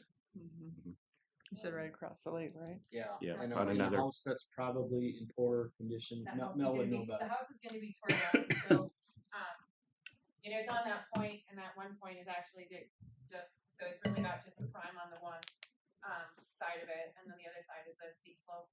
So I mean, it does have shoreline on both, but yeah, we had it right around 900,000 and it sold for 1.56. So, yeah, like I said, I reviewed it, I don't recommend any changes. Yeah. And that's like, so I was at the Union Sarah meeting last night, and he brought this up, and I tried to explain things to him and stuff, and The big thing is they're not selling. So Right. it's, why is it market if we're not selling? Right. It's the law, so. We've tried to explain it many times, and if you feel bad for him, but we have to try to go to the most likely sale price. And you've got that at 244. No, that one's wrong. This one's at 1 It's right on the million. paper. 1,633,000. I mean, I'll get no sympathy at $6,500 assessment on farmland, even though I don't want to sell. I tried that. I mentioned that too. I talked to him one time. I'm not selling any of our farmland. yeah. Well, and that's like I told him last night. Everybody that was there, I said that, if you're selling, it's a great market. Yep. But if you're staying, They argue that you probably could get it for that, but they're not selling. Right. So, yeah, again, the main change on theirs is just 20% land increase. Really, it went up about 20%. And I'll add, since 2019, every single member of the assessment staff that he has spoken with, myself included, has encouraged him to get a fee appraisal done on the property. He has not done so, or if he has not provided it to our office. So he has gotten cost estimates on what it would cost to develop the site, but he has not gotten an appraisal from an outside source that would give us any sort of a different value estimate. And we're not valuing it as in if he's going to develop this. Correct. It is simply valued as how it sits, what the land It's is. a huge piece of lakeshore. Beautiful. Flat as a bay. It's prime. I've looked, I've measured it. If I could do anything, but I feel it's accurate. So. You sound pretty confident in that price. I do. I mean, the fact that I had 5 bare land sales at 81% told me my land needed to go up 20% across the board. So that's what we did. And like I said earlier with Mark's, all of his data, when we looked at after what we did, Woodside then was out of the 80% and into the where we were acceptable. I think a big deal had to do with the land there. So. I'll move to no change in that value. Okay, is there a second? Second. Any further discussion? Question, and I understand lakefront value, if he was to change the layout of the parcels, all the parcels, That's a good question. either make it one big one It is or one big parcel. Those are just Those are just measurements. where I measured and broke it up. Oh, So okay, actually, okay. This is stuff that we have out there, so where it's broken down, what is per front foot. Because like I said, there's a tennis court back behind it that's also got a front foot. That red circle up in the corner has been reduced. So yeah, it's all one big parcel. Yep. And even if it was separate, you look at that economic unit of it. Okay, all right. I saw the red lines. Yeah, those are mine, so I know what I did when he comes and asks me. Okay, all right. Sorry. Okay, any further discussion? If not, all those in favor say aye. Aye. Those opposed, motion carries. Don Berg. That was,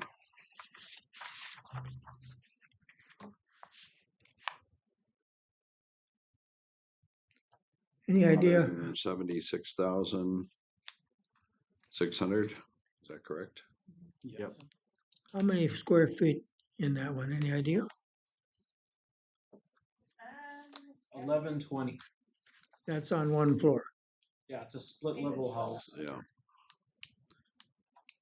you walk in that main door and it splits immediately up and down. You were able to be inside, go I inside? did go in, yes. It looks pretty original as to what is 1974. Like I said, I currently have it as a 4+5, which is grade wise is pretty standard for that kind of size of split level. I currently have it in below normal condition. Also, like I mentioned earlier, with the basement finish, typically in a split level we use living quarters, because they're usually finished with sheetrock and everything. Due to all his issues, we have it in minimal. Just to kind of account for the finish that's there, but also to say it's not quite where it should be for that finish. And then I did, like I said, remove the entire value for that bathroom because it's just not functioning with the water and stuff that affects that.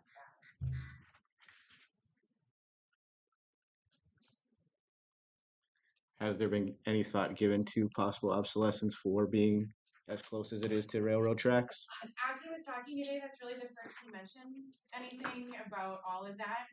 I'm just taking over Erskine this year.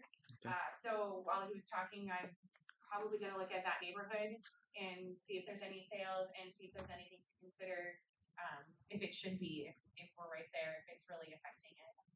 But having nobody else has any location factor currently. I was heading down that road before Sam said that, thinking about a 10% reduction. I know East Grand Forks properties along the rail, back on the city council days, they valued when the core was coming through 10 to 18% reduction along the rail. Is he close to a crossing? Like on the GIS, is he close to a crossing, and is he that close to the railroad where the horn would be a real pain? Anyone want to go with the percent reduction? Let's give it a number instead of a percent. Let's try those instead. Unless you guys want a percent for, I suppose you want a percent for obsolescence, or would you rather the dollar Should value? have some rationale. I think whatever it is needs to be $1. Yeah, that okay. Yeah, it should be $1. I We agree can with make that. it fit it however you. About 430 feet away from the railroad track. Whoa, that is. That's more than a football field. Not much. How about 163,000? Second. Discussion.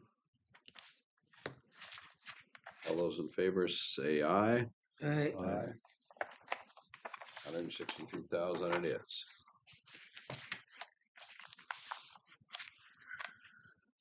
And then there was a Sherryburg on some farmland, right? How many acres was this?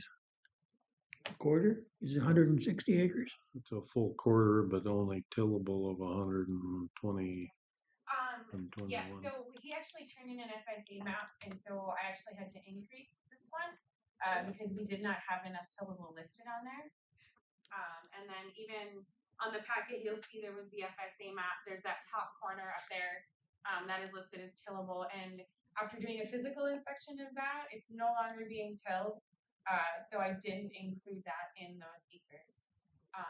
But otherwise, the breakdown was done of the land. But again, Badger went up about 39% for tillable. So that's where he saw his main increases. Well, $80 an acre rent isn't a whole lot in today's world.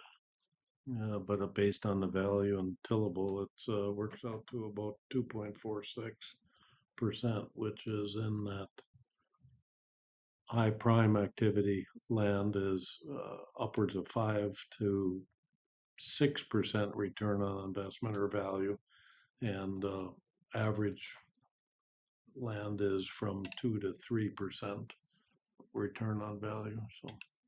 So what do you think the value should be? It's right there. I'm gonna make a motion. No. Well, we need something. What was it prior? It was increased 39%. The tillable increase, yeah, Okay. 39% for the whole township. And so what did the entire value So- of the property go from? I actually ended up increasing him from 381.6 to 401.5, and that was just simply due to I didn't have as many acres of tillable as we're currently on it.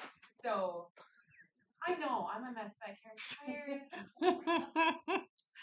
Mark, is that standard procedure for us? Because I know a lot of the times we used to just Yeah. go forward with it instead of increasing them Yeah. at meetings such as this. Yeah. I hadn't planned that. I didn't know the procedure being as he was appealing. We've increased on other ones, so it didn't feel right to hold off on it. And Well, I was going to bring it up when we get to some of the other recommendations that are going up as Yeah, well. and we as have- what office standard has been. Back in the day, we did not increase. In the last couple of years, we have started. Okay, so if that's where you guys are at He now, would have been in Quintel this year anyway. And I'm just asking what Yeah. policy. And So- if you guys object to that policy, that I'm No, open. I do not. It's your office. Question on the review. So previously it was at the 381. 381. Yep. With 600. 120 tillable, correct? I'm sorry, I dropped everything. Yeah, so it's currently on 110 tillable acres At with 40. the increase. I believe I was at 102 prior. So the tillable went down and the assessed value went up. No, I went No. from 102 to like 110. Yeah, it was missing 10.2. I thought she just said that those 10.02 were not tillable. Yep. There were There was should have been 120 total acres. Yeah. Okay, so Right. yeah, but then that top corner is separate, so that would have been You just did the main piece, that 110. Yes. Sorry. That's Okay. The main piece went from 102 to 110. Okay. I'm following that now. Yeah. I knew what you were Yep, following. I went the other way. There's too many ones and zeros and twos. What do you want to do? I'll make a motion for no change. Second. Have a second. So all those in that favor? 4015 then. Correct. Okay, thank you. Yep. All those in favor say aye. Aye. Motion carries. Primarily because the township went up 40%. Yeah. Yeah, so pretty much right on. Now are we on Susan's? No, not, oh, Susan Mako, yeah. Yes, we are. No, just tonight.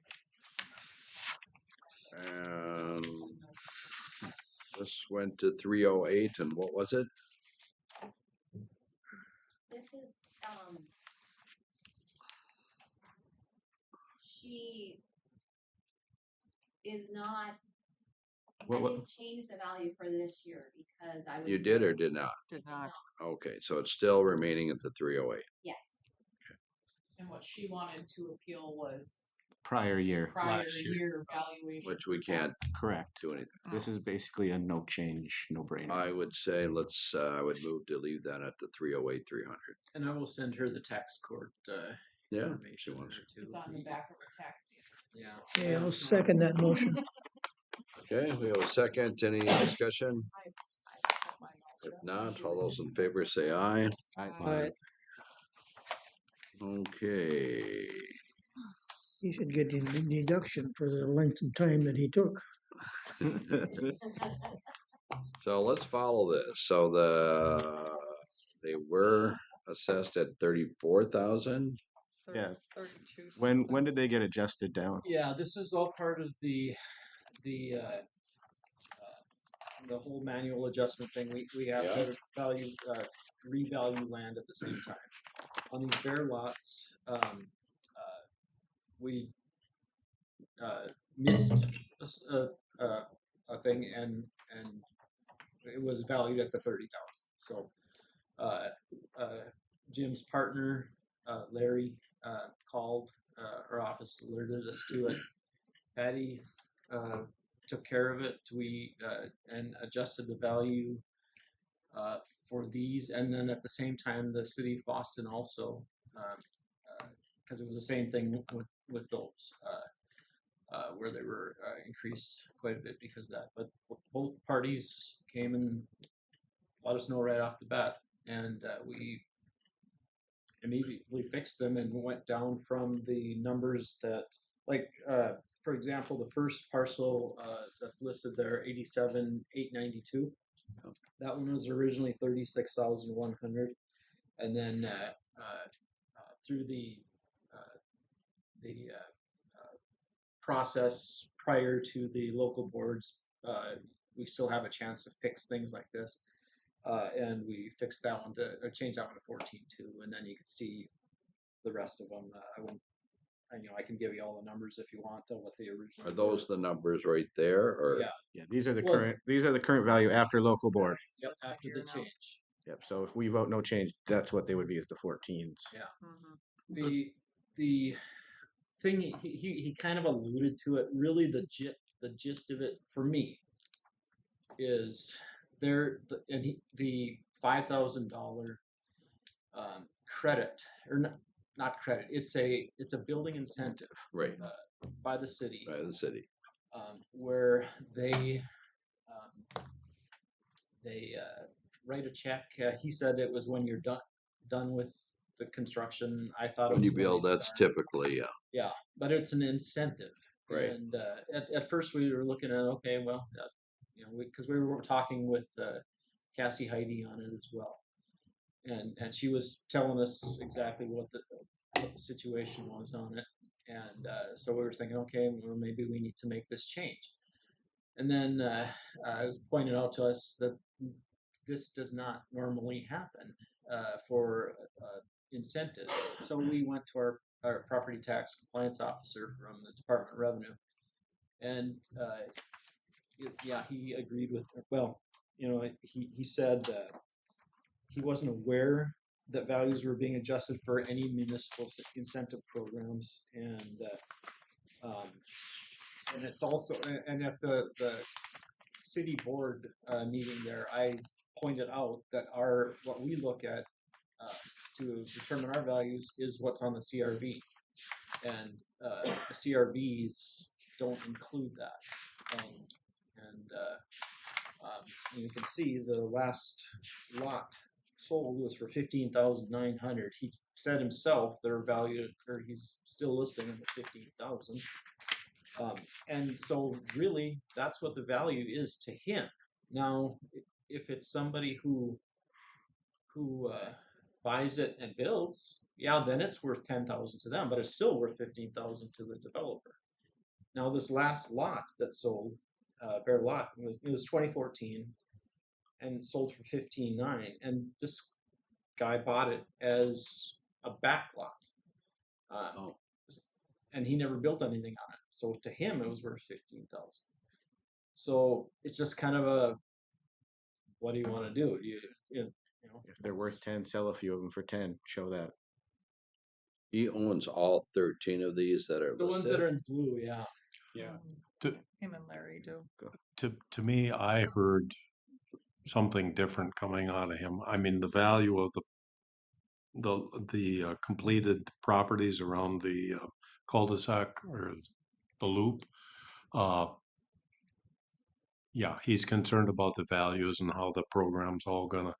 But what I heard was, I think he's more concerned on the along the diagonal street there, and I'd like to know which one of those lots are, what the numbers of those parcels are here, because I think those are justifiable.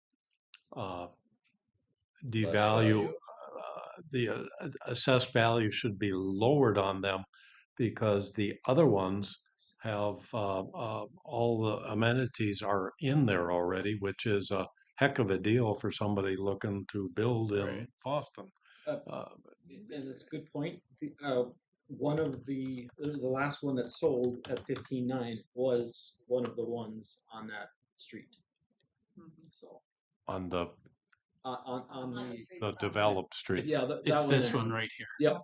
This guy bought this as the back lot you for can see 15. Oh, okay. It's right behind one. Because he doesn't need utilities. But he doesn't need. But he's still going to get assessed and be upset when this thing comes through, if the city of Austin does complete and go through there, they're looking at $30,000, $25,000 per lot assessment, potentially. My thought is that we participate with the city of Crookston, we participate with the city of East Grand Forks in incentive programs to build new housing. Out there on Barrett Street, they paid for street and gutter. They paid for their lot, or they got their incentives. We didn't adjust values there for incentives or any of that.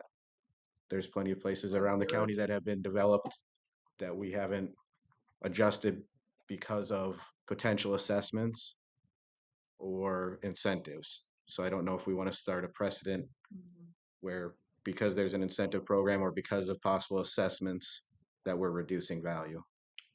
Those programs like in Crookston and East Grand Forks, that's basically The same thing. forgiveness of the property tax. Right, you could use School and city and county, county. which could be worth more than 5,000 or less than 5,000. Yeah. But they came with conditions, people had to live in there for 10 years or. No, it was as soon as the house was complete that they became part of that program for 2 years. For 2 years, and then whatever the taxes are. I'm familiar after the flood. When I Oh was yeah, on the yeah. No, council. these are the more recent ones. And Foston actually used to be participate in one of those programs, and now they've gone to this The TIF. incentive instead. Okay. Where I was going with the conversation was to leave I'll call it the horseshoe street, leave the values there, and So I believe those 4 he was talking about are They are Yep. the lower value. the lower ones. value ones. Let me pull that back. Yeah, what are these 19, 18,000? Is that just more square footage that you're? Yeah, it's all based on Based on square Those footage. 4 are I believe the first 4, they're the 14.2. Right here. the 14.2 are which The lots? longer back. These ones right The here. back lots or what? Okay. Yeah. Where I was going was leave everything else the same and lower those. But then, like Sam said, I mean, it's, We're lowering it because of potential assessments. Well, no, we're looking at the other one that's in the same neighborhood in Boston. Yep. On a 5,500 square foot lot, came through with Patty at 5,300. So basically $1 a square foot. What are those other lots on that street? How many square feet? These ones The here. one that was purchased as a Yep. back lot to the, Yep. that's 14,000 square feet and 2,001 square feet. So it's almost Okay, so we're at $1 a square foot already. So. Yeah. I think they've got them how pretty accurate on land value there. Like I said, unless he wants to sell, he says they're only worth 10. Unfortunately, does he have to start selling them for 10 to show Well, that? so yeah, time of the investment, he's gonna have to be waiting a long time for these. Yep. But these values are set by that local board, by Boston. No, No, these were a correction made by. we made the correction and then our okay. local board voted no change. All right. To this. Yes. To we had- this grouping here. Yeah, we had already made that change like early in the appeal process there, pretty much right after the valuation notices came out. We became aware of this, and Patty made the changes to these here, and then the board voted to basically to continue the process because we wanted to meet with Cassie and learn more about this Incentive program. Incentive program. See what exactly. I'll move no change based on this listing of parcels. Yeah, and I think it may become the Boston City Council's responsibility to increase if they want to deal with this owner. Yeah, and nothing's stopping we have a them pretty, from doing that. We have a very good I'll relationship. second Mark's with Cassie, motion. I talked with Larry is the one who brought it to my Yeah. attention.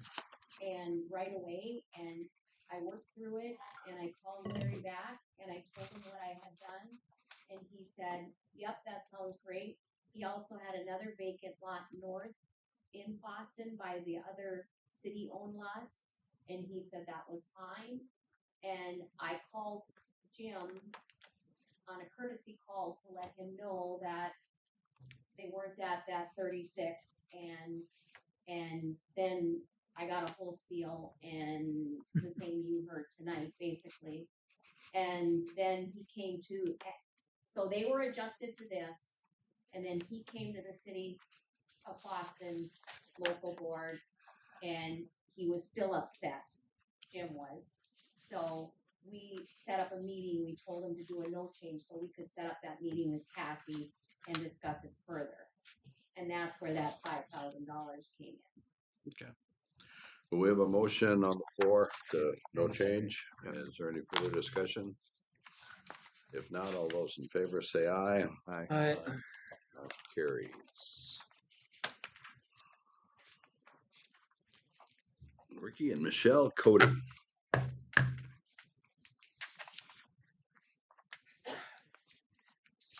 That was set at 641,000. What was the previous year valuation?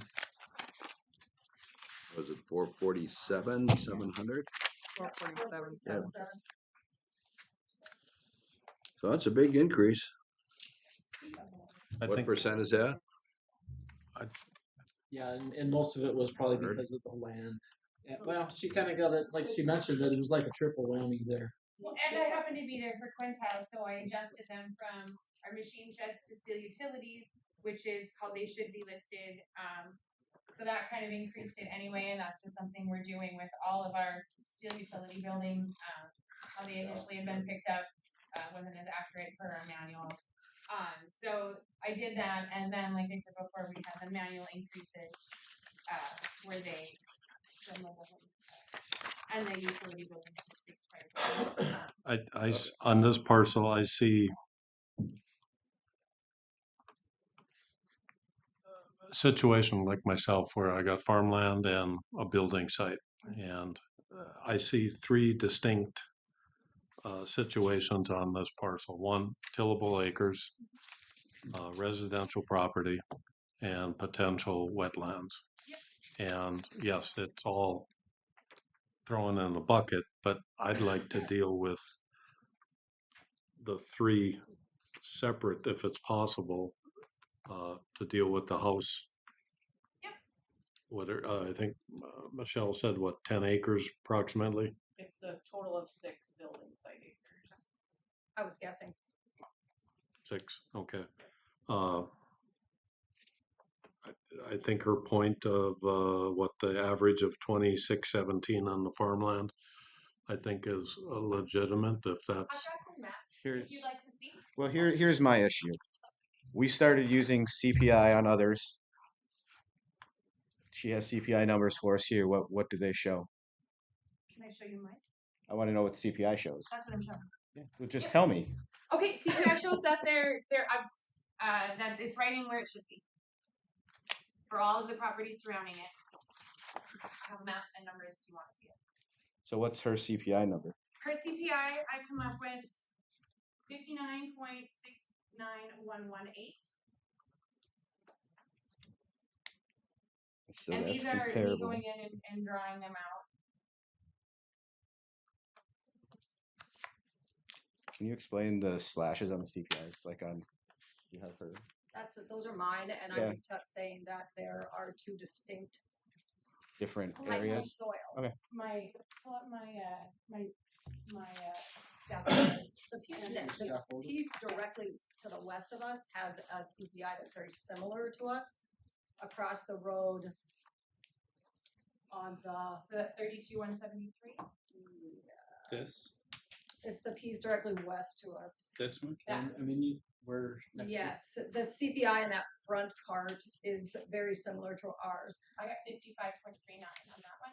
But the piece across the road, when I looked that up, that was more than I think that was more than us, but valued less than us. And it's, I didn't go north on that one. I have all around the other side's CPI. yeah, Is this the one with the section 6, 33, 14, and 36? It's yeah, it's under my Under appeals. Grove Park? If you wanted to Oh, see it's the under your individual appeals? CPI map, is what I'm saying. Oh, okay, I'm sorry. If they wanted to see those, that's where those are. so my point was with the piece across the road to the north, the person who farms that farms our land. So we're familiar with it.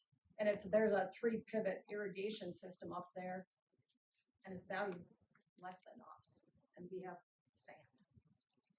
That's our point. How the neighbors get dealt with, not my issue here tonight. My issue here is us and the quality of our farmland.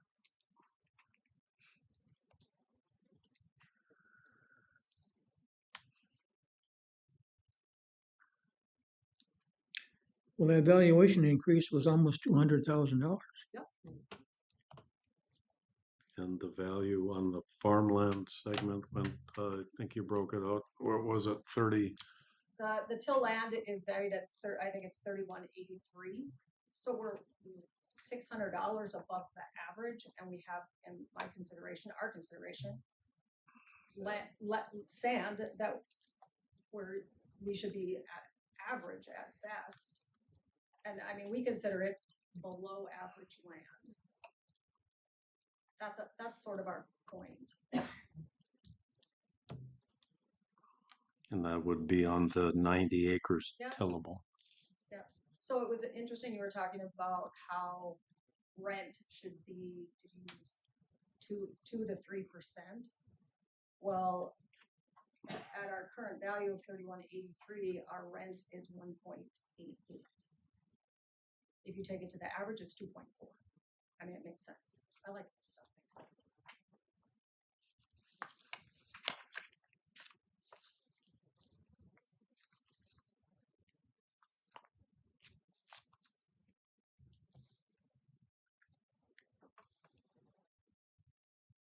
You're more the land expert than the rest of us. Like, kind of. Well, when I hear irrigation across the road, We don't currently value anything with irrigation, Christie. well, we I'm explaining. I understand if that's a state rule and state law.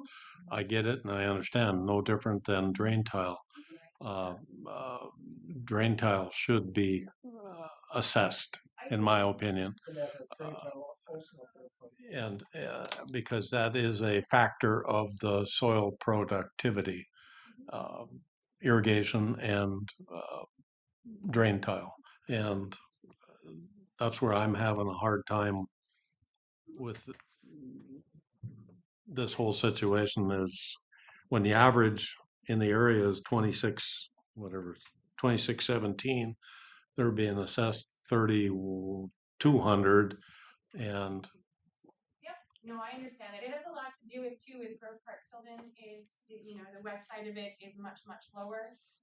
That's right, like I said, I do have the map to show that when it creases like this, where the beach of Lake Agassiz is, and you start here and you start going this way, that is where the value increases. And like I said, I didn't look at the one Michelle was quoting to the north, but I looked at everything all around it. And in my opinion, it's very accurate with everything that is surrounding it as far as CPI and where the value sits.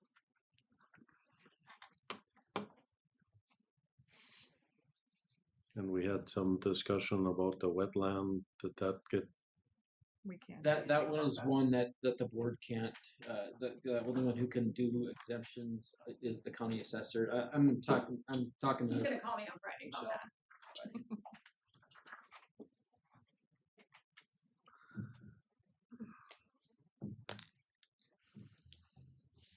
What did the township there? Did it go up? That's not a local. Oh, that one. Grove Park The is tillable 35. went up 40%, I said. Just the tillable, and then, like I said, your non-till and your waste went up about 35%.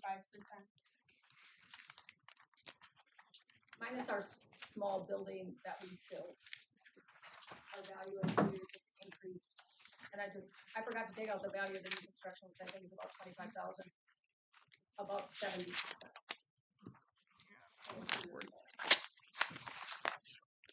We live in a love shack and have crappy land.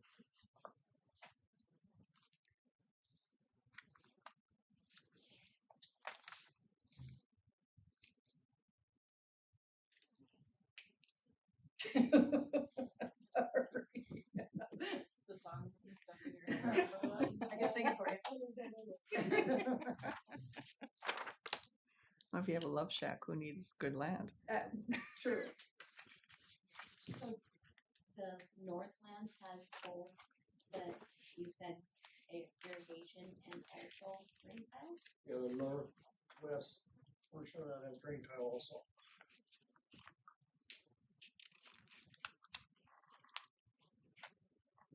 And something in the state of Minnesota needs to change, and we're running into that discussion that the one watershed is drain tile in the southern part of the state is used much differently than it is in the northern flatter lands here up in our region. And state's got to realize there's different regions and how agricultural properties need to be valued and so forth and so on. And it's getting to be a mess. And I'll go out here. I'll make a motion to put the value on the ag land only at $26.50 Per till, you're talking tillable acre? tillable acres. Yep.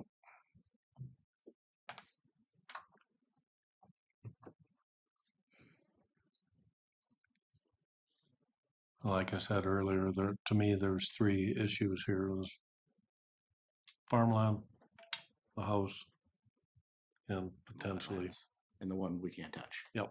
Is there a second? What does that number come out to be?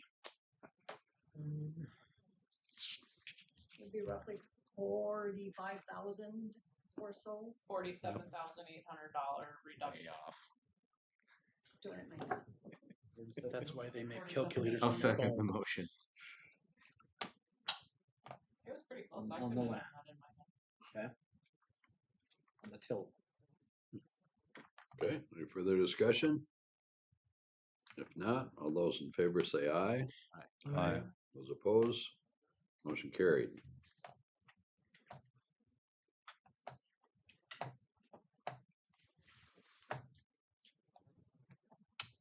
Now we have to value the house, the home, is that on top That was the motion for for that everything? parcel.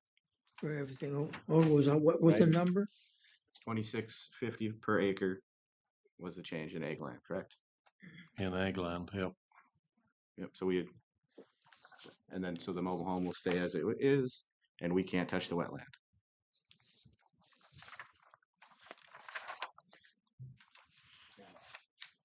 So what was the total value on? You got that key. Yeah, so, yeah, what is the total value then? Is there a number? She'll do this. All right. 593, 500. Okay. I just realized I can merge this. Yeah. Okay.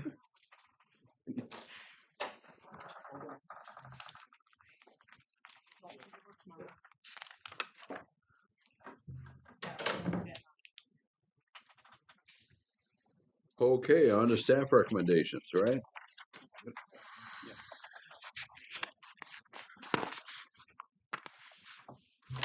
Okay, we've got, No, you don't.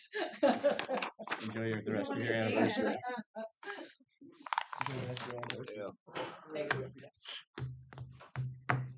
we've got, two properties here, so let's, deal with the 09.00189.00. I believe was 187 something, brought down to 164,300. And the people were acceptable? were they Yes. not? I move to approve. I'll second that. All those in favor say aye. Aye. Those opposed, motion carried. second one, 09.00282.00, I think was somewhere around 231,000, ended up with 216.40, 400. Yep, 230,100 Okay. down to 216,400. Move to approve as staff recommended. I'll second that. Any further discussion? If not, all those in favor say aye. Right. Moving on. Langtos had one going from 231,000 something to 216. No. Oops. Got turned around here. Who had that one? I did. You did?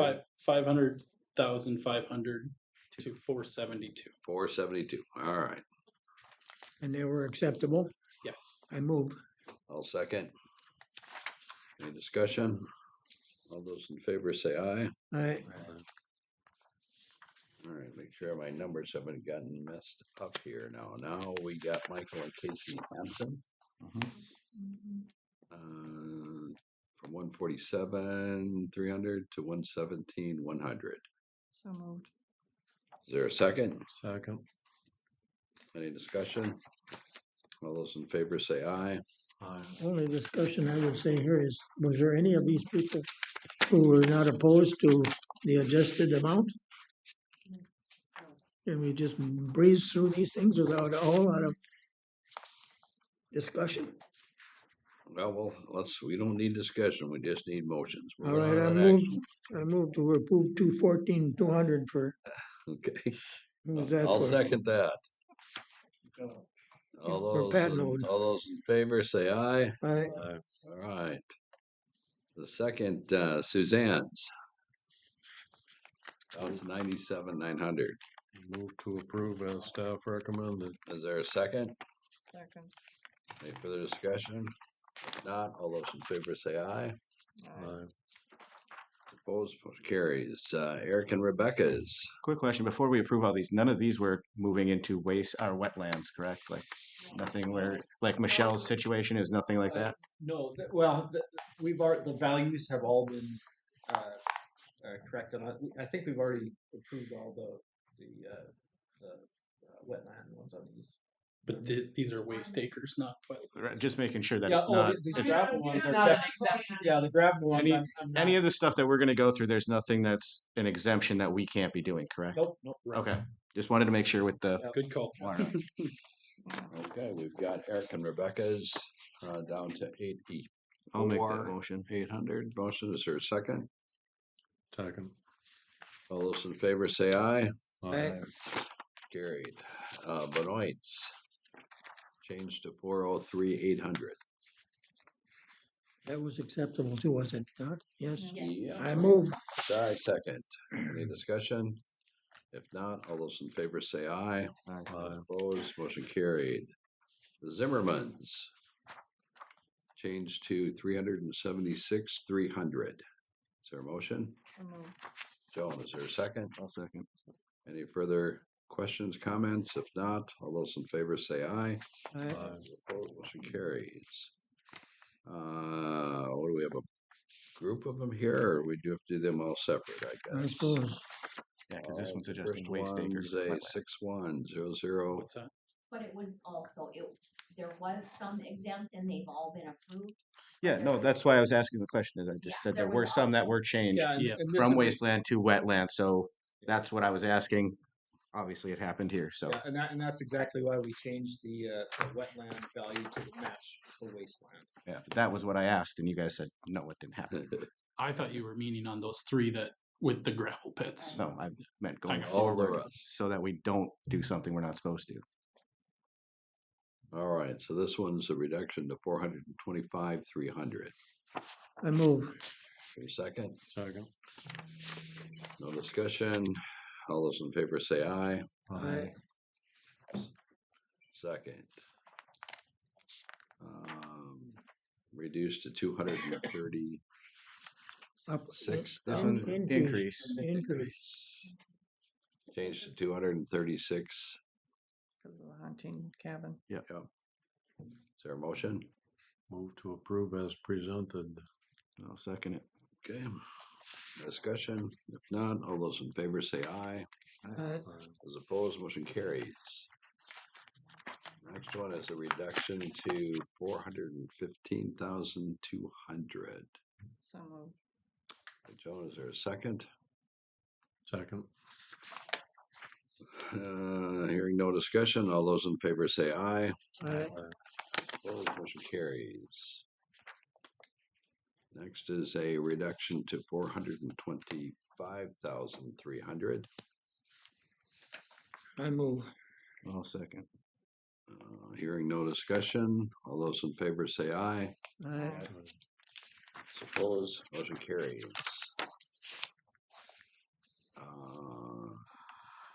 We're moving to a different party now. Mulray. Yes. Yes. And that is a reduction to 256,400. So moved. Is there a second? Second. Discussion? If not, all those in favor say aye. Aye. Opposed, motion carries. Next is on Karen, and there's several there. The 264, we've got a reduction to 191,200. Is there a motion? Yeah, I'll move. I'll second. Any discussion? If not, all those in favor say aye. Aye. Opposed, motion carries. Another one in Boston, ending in 362. Reduced to 97,600. I move. Is there a second? Second by Joan. Hearing no discussion, all those in favor say aye. Aye. Opposed, motion carried. Another one in Boston, reduced to 5,300. So moved. Second by Mark. Hearing no discussion, all those in favor say aye. Aye. Those opposed, motion carries. Now I move to someone else. Are we still in the same? No, Different area? person. Teresa Wynn. With Win? I Okay. move. Moved to 81,400 by Warren. Is there a second? Second. Second by Mark. Hearing no discussion, all those in favor say aye. Aye. Motion carries. Kelly Vicken, Beacon. reduced to 109,200. Move. Joan, is there a second? Mark, a second. Any discussion? If not, all those in favor say aye. Aye. Those opposed,